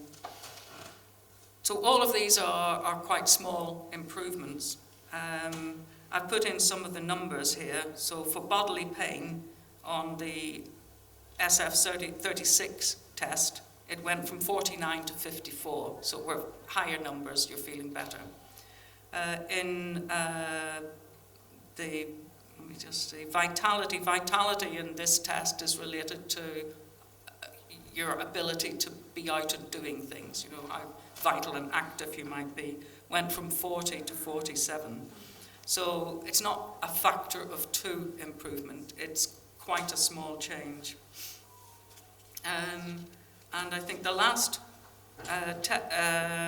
paper that shows full results, because the press release only says that one result about how much better it was between the IVIG treatment and not having anything, but they didn't actually tell you if you walk 6 meters further with the IVIG treatment. They didn't actually report in that press release what people were doing beforehand. Were they walking 10 meters? Were they walking 60 meters? Were they walking 600 meters? So it's very hard to tell what that result means. The 2015 paper also shows improvements, but also looks to see that which are the groups for responders, because IVIG itself is not a trivial treatment to have. Some studies on it, the intravenous dose can be given over 3 days. It's not something you have in a tablet as yet, though I think that immunoglobulin treatment, they're beginning to look at subcutaneous treatment for it, subcutaneous delivery for it. Sorry, I'm the one who's supposed to be able to speak English, sorry. So what did the Grifols study that's just reported actually plan to do? That's what we ought to look at it. They wanted to compare 2 dose levels. So are we not at the right dose? Should we be at a higher dose? It's also quite a bit of IVIG treatment, because instead of it being just a single dose and then look and see how people are 6 months later, or 2 doses 3 months apart, they were dosing for monthly for a year. So that's 52 doses. So that was their first part, is which dose level are we going to use? And I think from the press release, we can deduce that they chose a lower dose, 1 gram per kilogram of body weight, as opposed to a 2 gram per kilogram of body weight. And the test then gives this result of walking 6 meters further, and that it saw improvements on other tests. But this test that we're talking about, which is, sorry, I've not moved on. Sorry. Keep going. Sorry, I have tables of these. Keep going. That's one. The 2-minute walk test, which you can probably see looks like a load of blur on that graph. The bottom axis goes from 0 to 80 years of age, and the vertical axis goes from a distance of 75 meters up to 300 meters. And this is the spread of results of normal, healthy individuals. It's 2 genders, male and female, and 2 countries. So it compared Belgium with Vietnam. The line at the top is Belgium, and the dotted line towards the bottom is Vietnam. So what we can see from this is that how good at this test is at pinpointing improvements. We can see that it varies with age quite considerably, it varies with gender quite considerably, and it even varies with country. A typical number for a healthy person is somewhere between 150 and 210 meters. So we go on to the next slide, please. Thank It's also used in clinics, you know, for other treatments. So, for example, in the UK, we have one post-polio clinic. We're very proud to have that, to still have that. And they do a rehabilitation course, which looks at where people are. Do they need different aids? Do they need to learn to pace? That's quite an important one. How much you push yourself. And discussions on how they manage their lives and what they actually want to achieve. What is it that people want to be able to do? And this is a rehabilitation course where they have several days of various discussions. They get measured at the first, and they get measured 6 months after they had the rehabilitation course.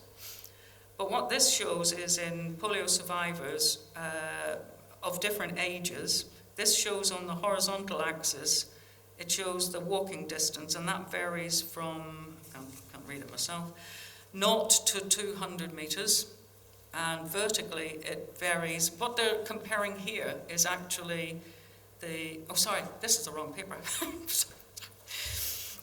This is a comparison from Stolwick and Schutz. I apologize, to test reliability. So they tested people on 1 week, and they tested people maybe 1 or 2 weeks later and see if the same people are giving the same result. So the horizontal axis is 0 to 200 meters. The vertical axis is showing the middle line is a 0 change between the week first time measured and the second time measured. And it goes up to a change of plus 40 meters and down to a change of minus 30. But the point about this is that there is quite a spread. They're looking for what's called a smallest detectable change, which gives you an indication of how big a change has to be significant. It's also related to something called the minimum clinically important difference. So when you're looking at drug trials or other trials, how big does a change have to be to matter to that person's life and to be real? And you can see that, I hope that there are a couple of dots right at the top and one right at the bottom. If you leave out those dots, because maybe something happened, maybe the person had a bad day or something, and just even take the middle bunch, the smallest detectable change that they recommended for this test back in 2008 was 14 meters. So now I go on to our clinic, and if we go to the next slide, please.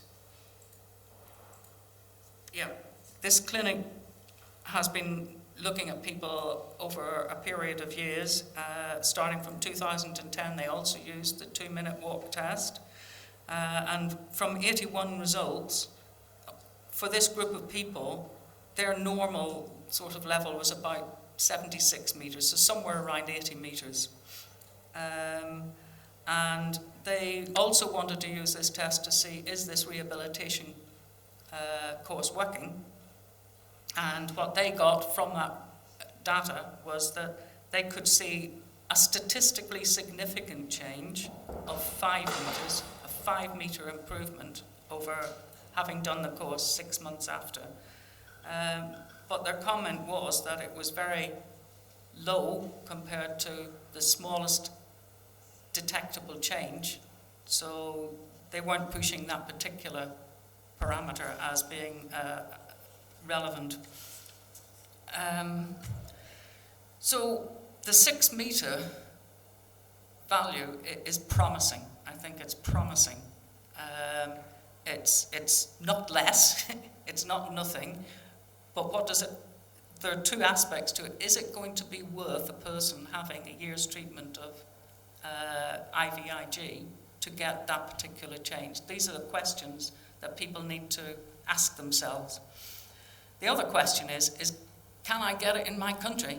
What are the recommendations? So if we go to the next slide, which you may not be able to read, in the USA they've just revised their current recommendations for IVIG use in 2023, and we can see that post-polio syndrome, they say it's not recommended. Now, clearly, they haven't had the results of this latest trial by Grifols. So we look forward to these recommendations being reviewed in the light of that. We also look forward to seeing the full results from Grifols. We go to the next slide. In Europe, it's a very similar state, except the most recent recommendations I could find goes back to 2008. But they do have a phrase in here because these are recommendations, they're not rules. And they say that, also said that IVIG for PPS can't be recommended. But this is 2008. There have been at least 3 or 4 trials of IVIG since then.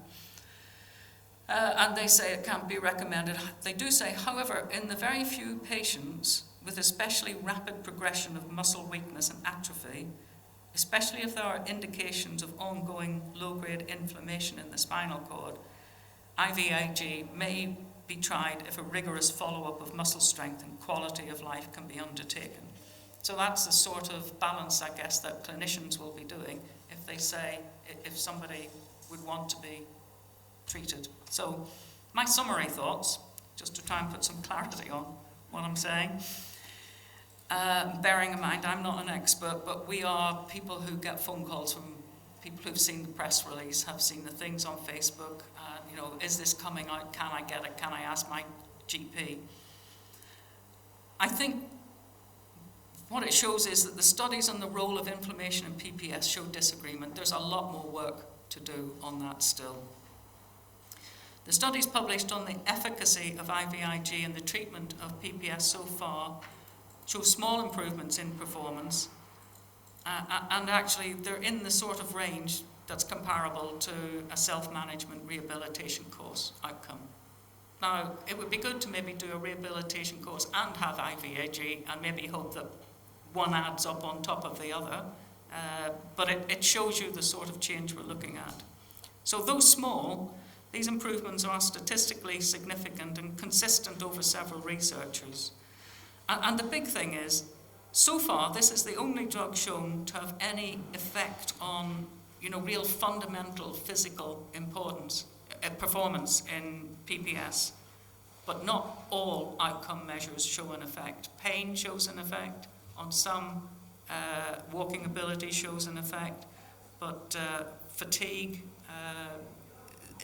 there's an awful lot of measures, and it's not hugely clear that it improves absolutely everything.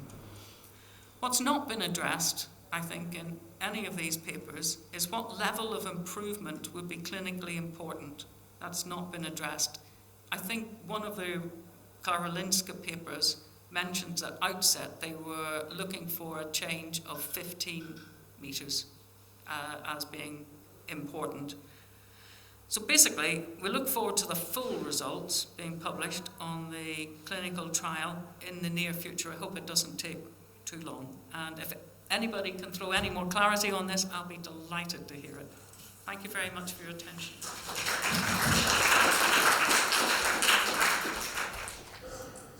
Thank you very much. It was really interesting.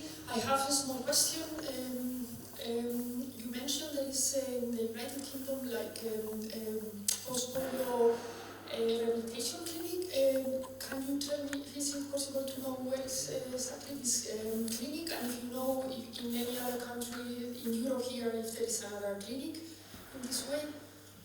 Yeah, it's in the Lane Fox unit in St Thomas's Hospital in London, and they have a regular clinic where they see polio survivors. In the rest of Europe, there are. I will let the people in those countries answer. There are other systems. Is there any kind of help in the United Kingdom from the national health system? The clinic is run by the National Health System. Okay. Yeah.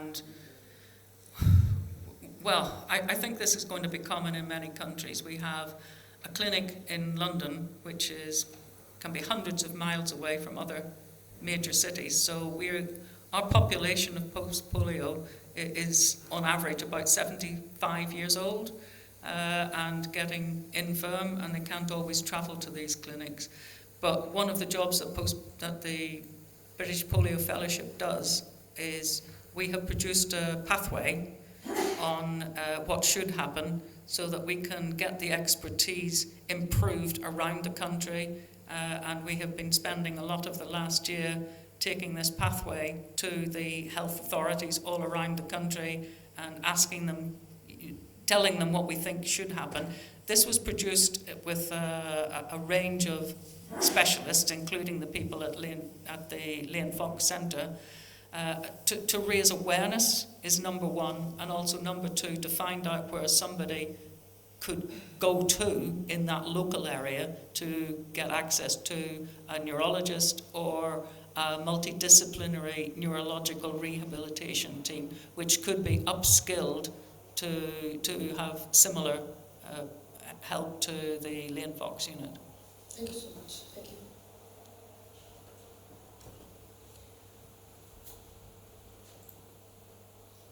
Sorry, just to add to what Francis just said, I've got copies of the pathway.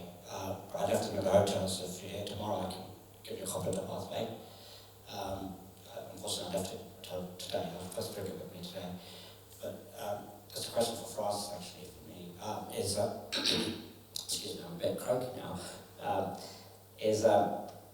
Basically, I understand this has already been approved for other neurological conditions. Is that right? So, yes. You wouldn't have to go right from the beginning to get it approved for PPS in terms of processes for approval, like process. Yes, I think it's been approved for things like myasthenia gravis, for example. But yeah, there's a range of conditions, and as it says, that about 43% of the use of IVIG is in neurological conditions.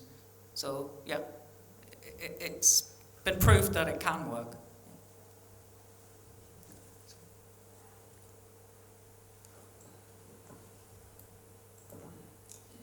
Quería preguntar si la conferencia que has dado está por escrito en algún sitio, porque los cuadros no los vemos porque están muy pequeños. Y bueno, si esa información está recogida en algún sitio, en una página web, o la tienes por escrito. Gracias. Esto estará público, quiero decir que en la página web de la cátedra estará toda la charla grabada y pública para todo el mundo. The dissertation is recording, okay? Pero, ¿y las tablas? Las tablas se ven, es que como no se ven... Se ven pequeñas, pero sí. Se ven bien en el ordenador. Y estarán publicados en la página web también. Sí. I am happy to share the overheads and the list of reference. I can email it after the meeting. Si alguien le da su email, ella lo enviará todo.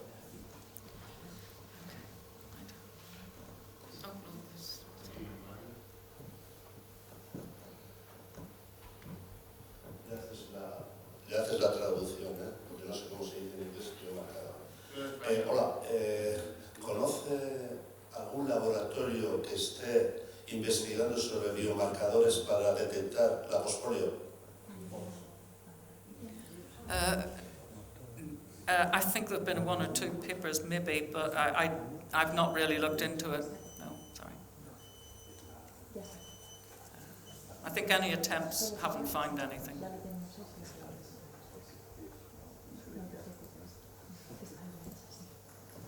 Hello, Francis. How consistency have along the time the EVAG treatment, the improvement of the physical results? How consistency have the treatment with EVAG treatment? Sorry, do you want to say it in Spanish, maybe, I think? El tratamiento con las inmunoglobulinas, ¿cuánto dura en el tiempo el tratamiento? Es decir, después del tratamiento. Sí. Es que no lo he sabido entender. Entonces, por eso, una cosa es que haya una mejoría y cuánto se mantiene en el tiempo, si es definitiva o se produce un posterior deterioro o se conserva.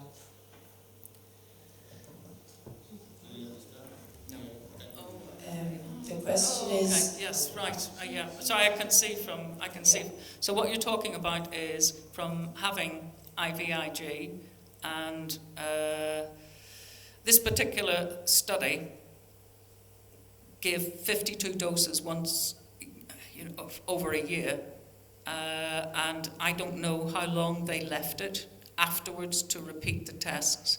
These tests are all they're comparatively new, and a research program doesn't last 15 years, or rarely. Though I think the Karolinska Institute now has probably results that would last that would tell you. But all the results in these papers, it's either they tested 6 months or they tested a year. I think one paper did a retest of some of the. Let me see. Hold on a second. I think it's on. But none of them are 5 years. Yeah, that's the problem.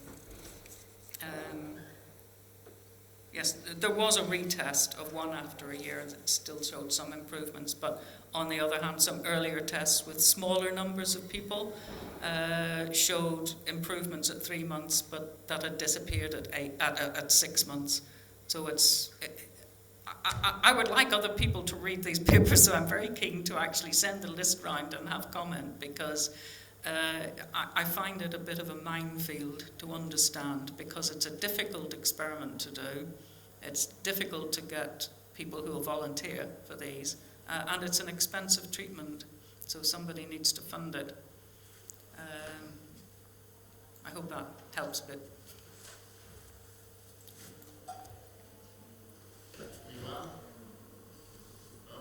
Thank you so much.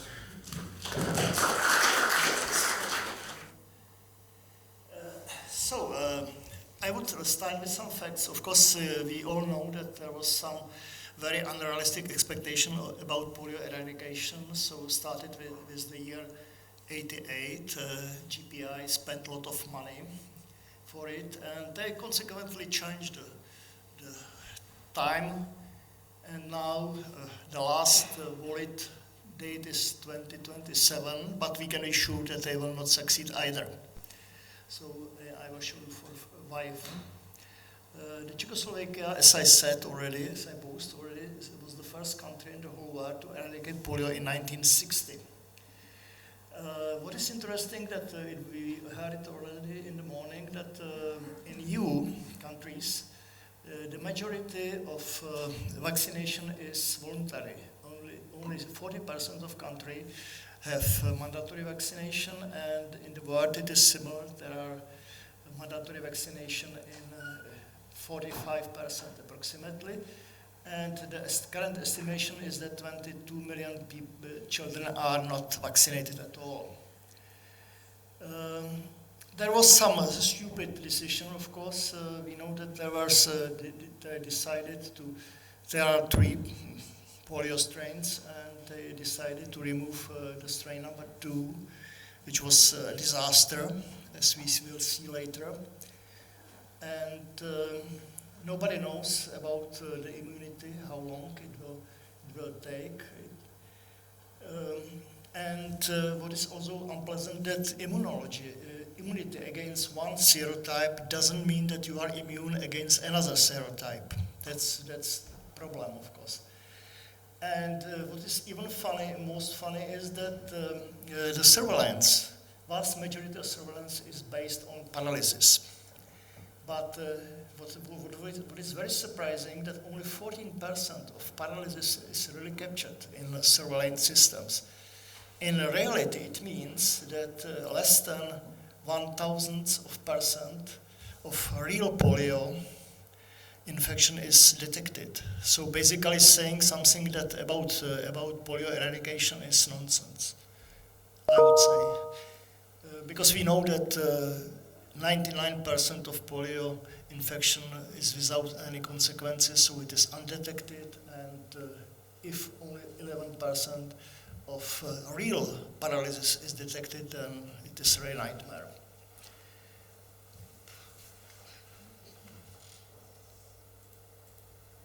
Okay, there are 3 poliovirus serotypes. All this, the poliovirus is from the Picornaviridae family, which is the same family like COVID. It has some similarities with COVID. COVID virus is much larger and it is more complicated. The poliovirus is relatively small. It is about 25 nanometers. It has about 7 kilobytes in RNA molecule and 7,500 nucleotides. And so far it is known that the only natural host are humans and higher primates. So although the poliovirus was cultivated in monkey cells, not in human cells. Next slide, please. Okay, so what are the differences? The most dangerous is polio serotype number 1 and 3, but the 3 is now quite rare. Poliovirus serotype number 1 is still endemic in Pakistan, Afghanistan, perhaps also in Nigeria, but it is questionable if it is true or not. This is the most virulent, and the highest percentage of paralysis is caused by this serotype number 1. The serotype number 3 is similar, dangerous, but there is quite rare, and officially it was eradicated in 2019, but I don't believe in this case. And serotype number 2 was eradicated, as they claim, in 2015. It is less virulent, not so dangerous, and cause less cases of paralysis. So the next slide, please. Of course, to eradicate polio, we need polio herd immunity. The problem with polio herd immunity is that you need a lot of vaccination and vaccinated people in the environment and very few infected people. It is estimated that if you have high HN population, it is sufficient to have 75% of vaccinated people, which is the case for all European countries. In pure environment, you need 97% of vaccinated people. The incubation period is between 2 and basically one month. And it is a current situation that the most cases are from circulating vaccine-derived polio virus, because the poliovirus can mutate back to this dangerous form. It is approximately 4 cases for 1 paralysis, 4 cases for 1 million births.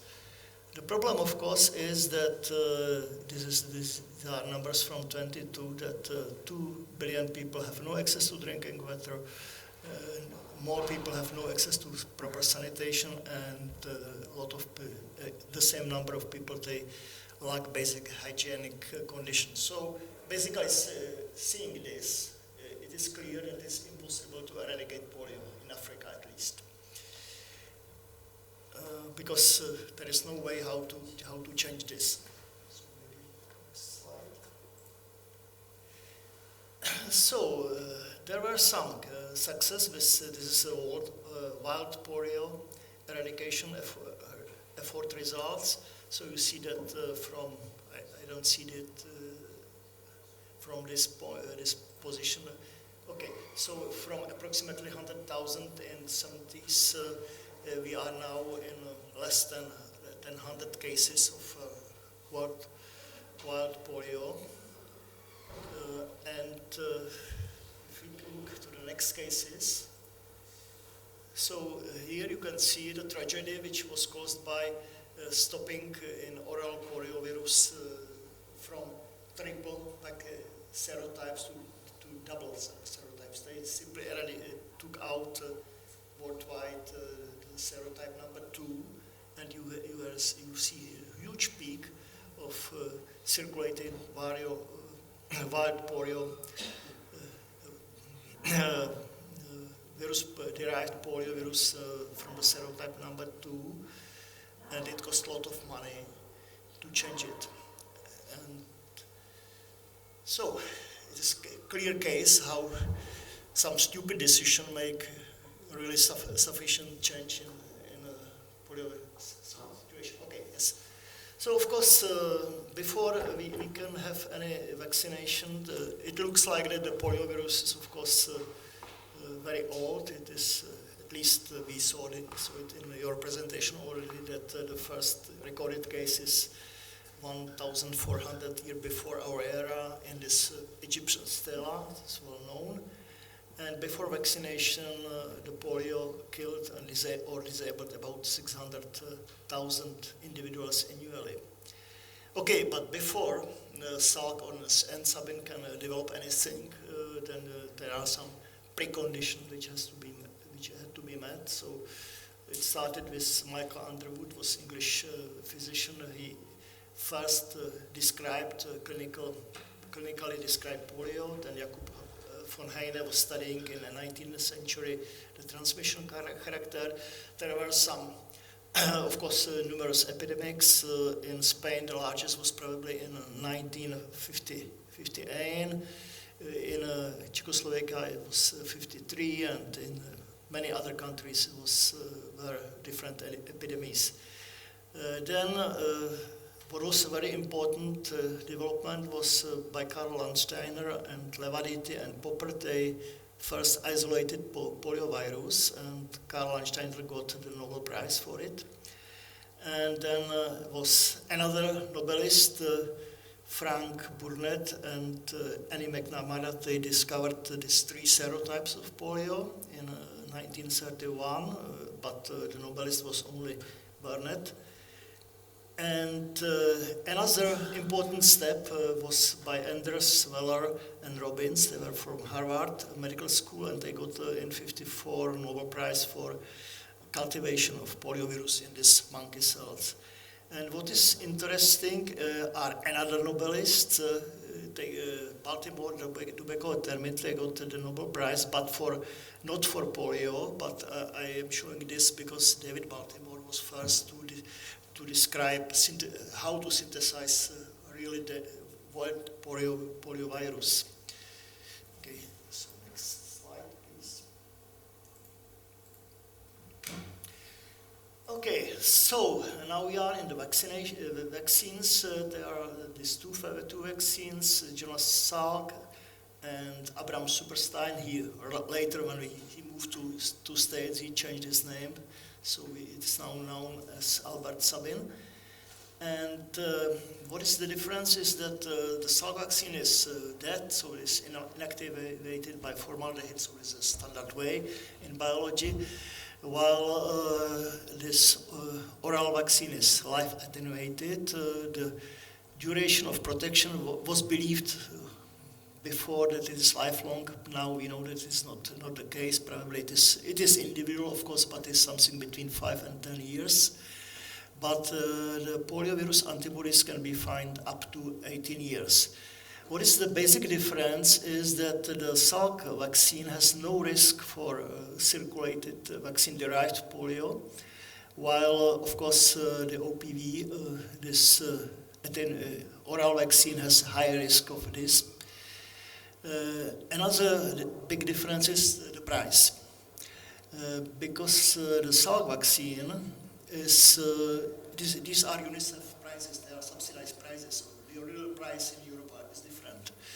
So it is about $3 per dose, and you need trained personnel because it is injected, and the transport is also difficult because it must be cold storage. While this oral vaccine is very simple, it is much cheaper. It costs only 14 cents per dose, and it is extremely easy to administer and very stable. What is interesting that because I already suggest slight similarities between polio and RN and COVID, so they have a similar binding polymerase. and there were some studies basically showing that if you are vaccinated against polio and you are still immune, that there is less, smaller ratio of SARS or COVID infection than in general population. So it looks like it helps. And what is also interesting that currently there started some study about using the polio modified vaccine for some cancer treatment. But it is just running study, so nobody knows what will be the consequences of it. Okay, next slide, please. So this is current situation in polio in the first 3 months of this year. You can see that wild cases are only 8. More cases are in this circulating vaccine derived, basically mostly in Asia and in Africa. But what is more dangerous is that even in some European countries there were poliovirus detected in an environment. In 22 it was a well-known case in UK, also in Israel, Canada, Peru. Last year it was in Germany, Spain, here in Spain and in Poland.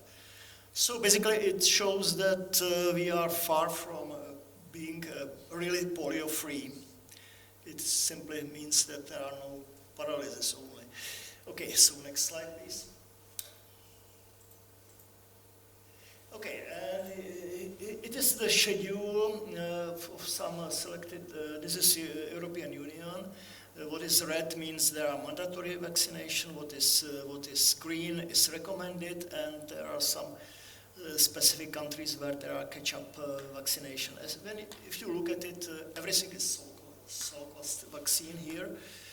And what is also very strange is that the schedule is very irregular. Basically, it looks like either lack of knowledge of proper immunization. It is very strange.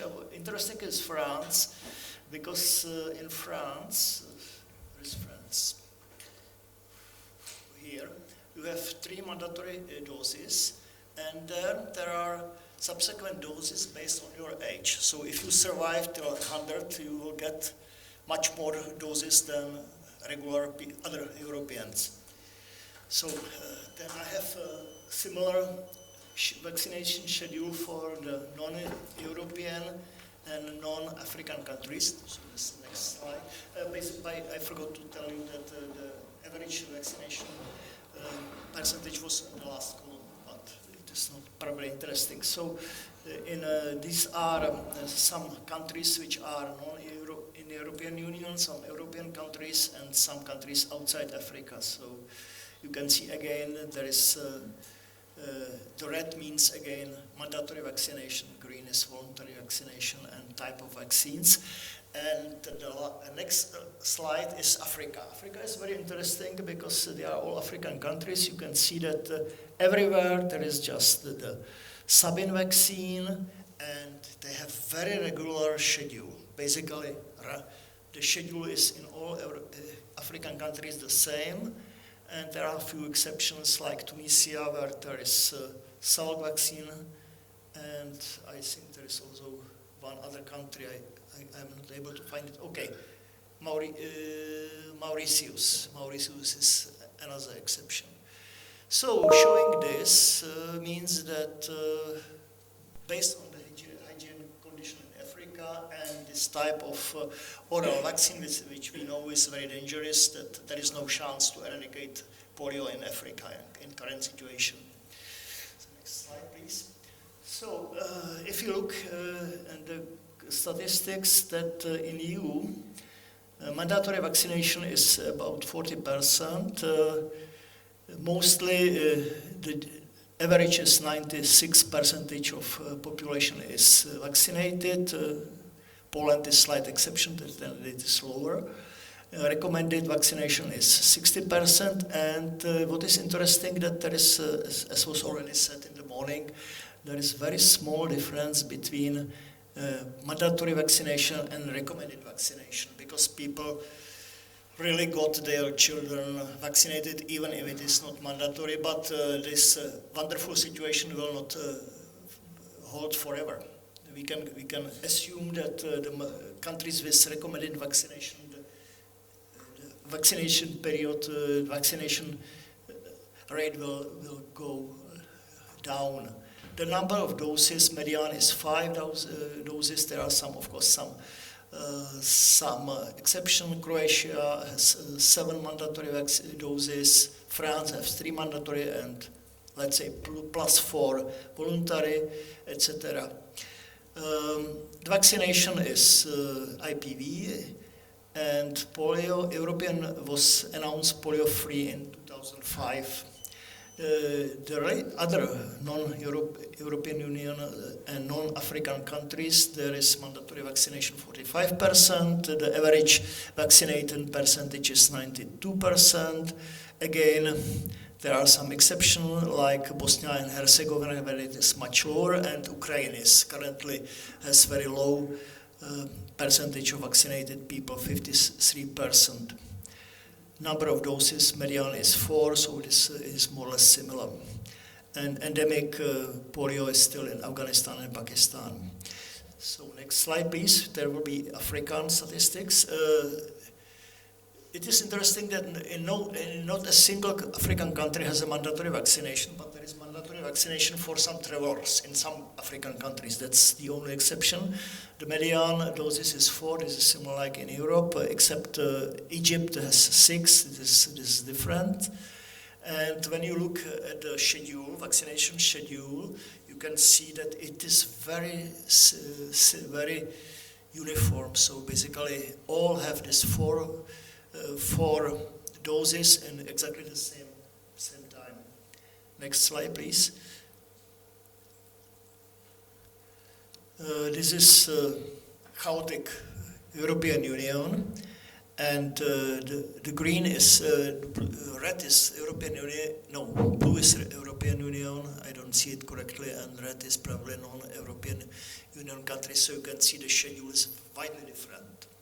So basically, it looks like there is every country creates its own schedule without any real scientific background, it looks like.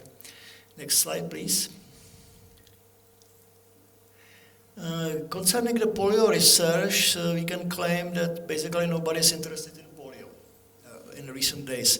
These are statistics which were printed in this paper from 10 years, from 2012 to 2022, and there were 5,000 approximately research articles which somehow mentioned the polio. And if you look who is interested in post-polio, it is a very small number of papers somewhere here. Vast majority are some vaccination, immunology-related tasks which are here down. Next slide, please. What's real danger is that, as I already mentioned, this David Baltimore, who got this, was the youngest Nobelist in this group of Nobelists for this RNA transcriptase. He published in 1966 paper in the virology journal where he wrote how to synthesize wild polio. And the real experiment was done by Eckhard Wimmer. He really succeeded to create the poliovirus. It is very simple because the DNA of poliovirus is relatively small and simple, and they inserted using genetic manipulation, the Scripps technique, they inserted this DNA into a living mammal cell, and the cell was converted to poliovirus, and the fully virulent living virus which can spread and cause all these dangerous consequences. And similar success since then was reached by hepatitis, Ebola, influenza, and perhaps even some other viruses. Basically, it shows that, and this manipulation is simple. You can have a simple genetic laboratory with basic tools, and I think average genetist is able to do it, is able to repeat this Eckart-Wimmer experiment. What it says is that even if in a hypothetical situation we will eradicate polio in the whole world, it means nothing, because still we will need to produce vaccines, because there is a danger that somebody will try it and it will escape the laboratory, or for some terrorist reason. It is really easy. And the last 2 slides, please. So if you want to play with, to create your own poliovirus, this is the complete genome of poliovirus, which was printed in this article of Raccaniello and Baltimore. So this is the complete, you see that it's not very complicated DNA sequence. And the next slide, please. So to sum up, currently the mandatory vaccination is a minority, at least in Europe, but it doesn't mean nothing, because we are still above the herd immunity threshold. So from that point of view, Europe is okay. Concerning the polio eradication, it is probably it is very difficult to expect that they will really reach any eradication at all. Currently, there is a very slight difference between mandatory and voluntary immunization. Currently, they are using, again in Europe at least, it is Sabin vaccines, and it is possible to show that 2 doses protect 90%. Creates 90% protection, while 3 doses practically 100% protection. Nobody knows what is how many years the protection will remain. It is of course individual, but even there are no statistics in this area. There are rare side effects in vaccination. Mostly some allergic reaction only.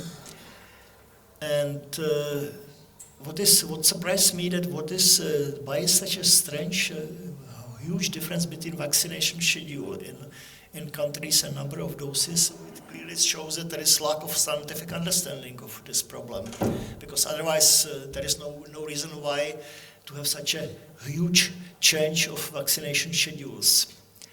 Currently, there is, of course, more cases of vaccine-derived polio, and still the estimation there are at least 22 million of children not vaccinated in the world.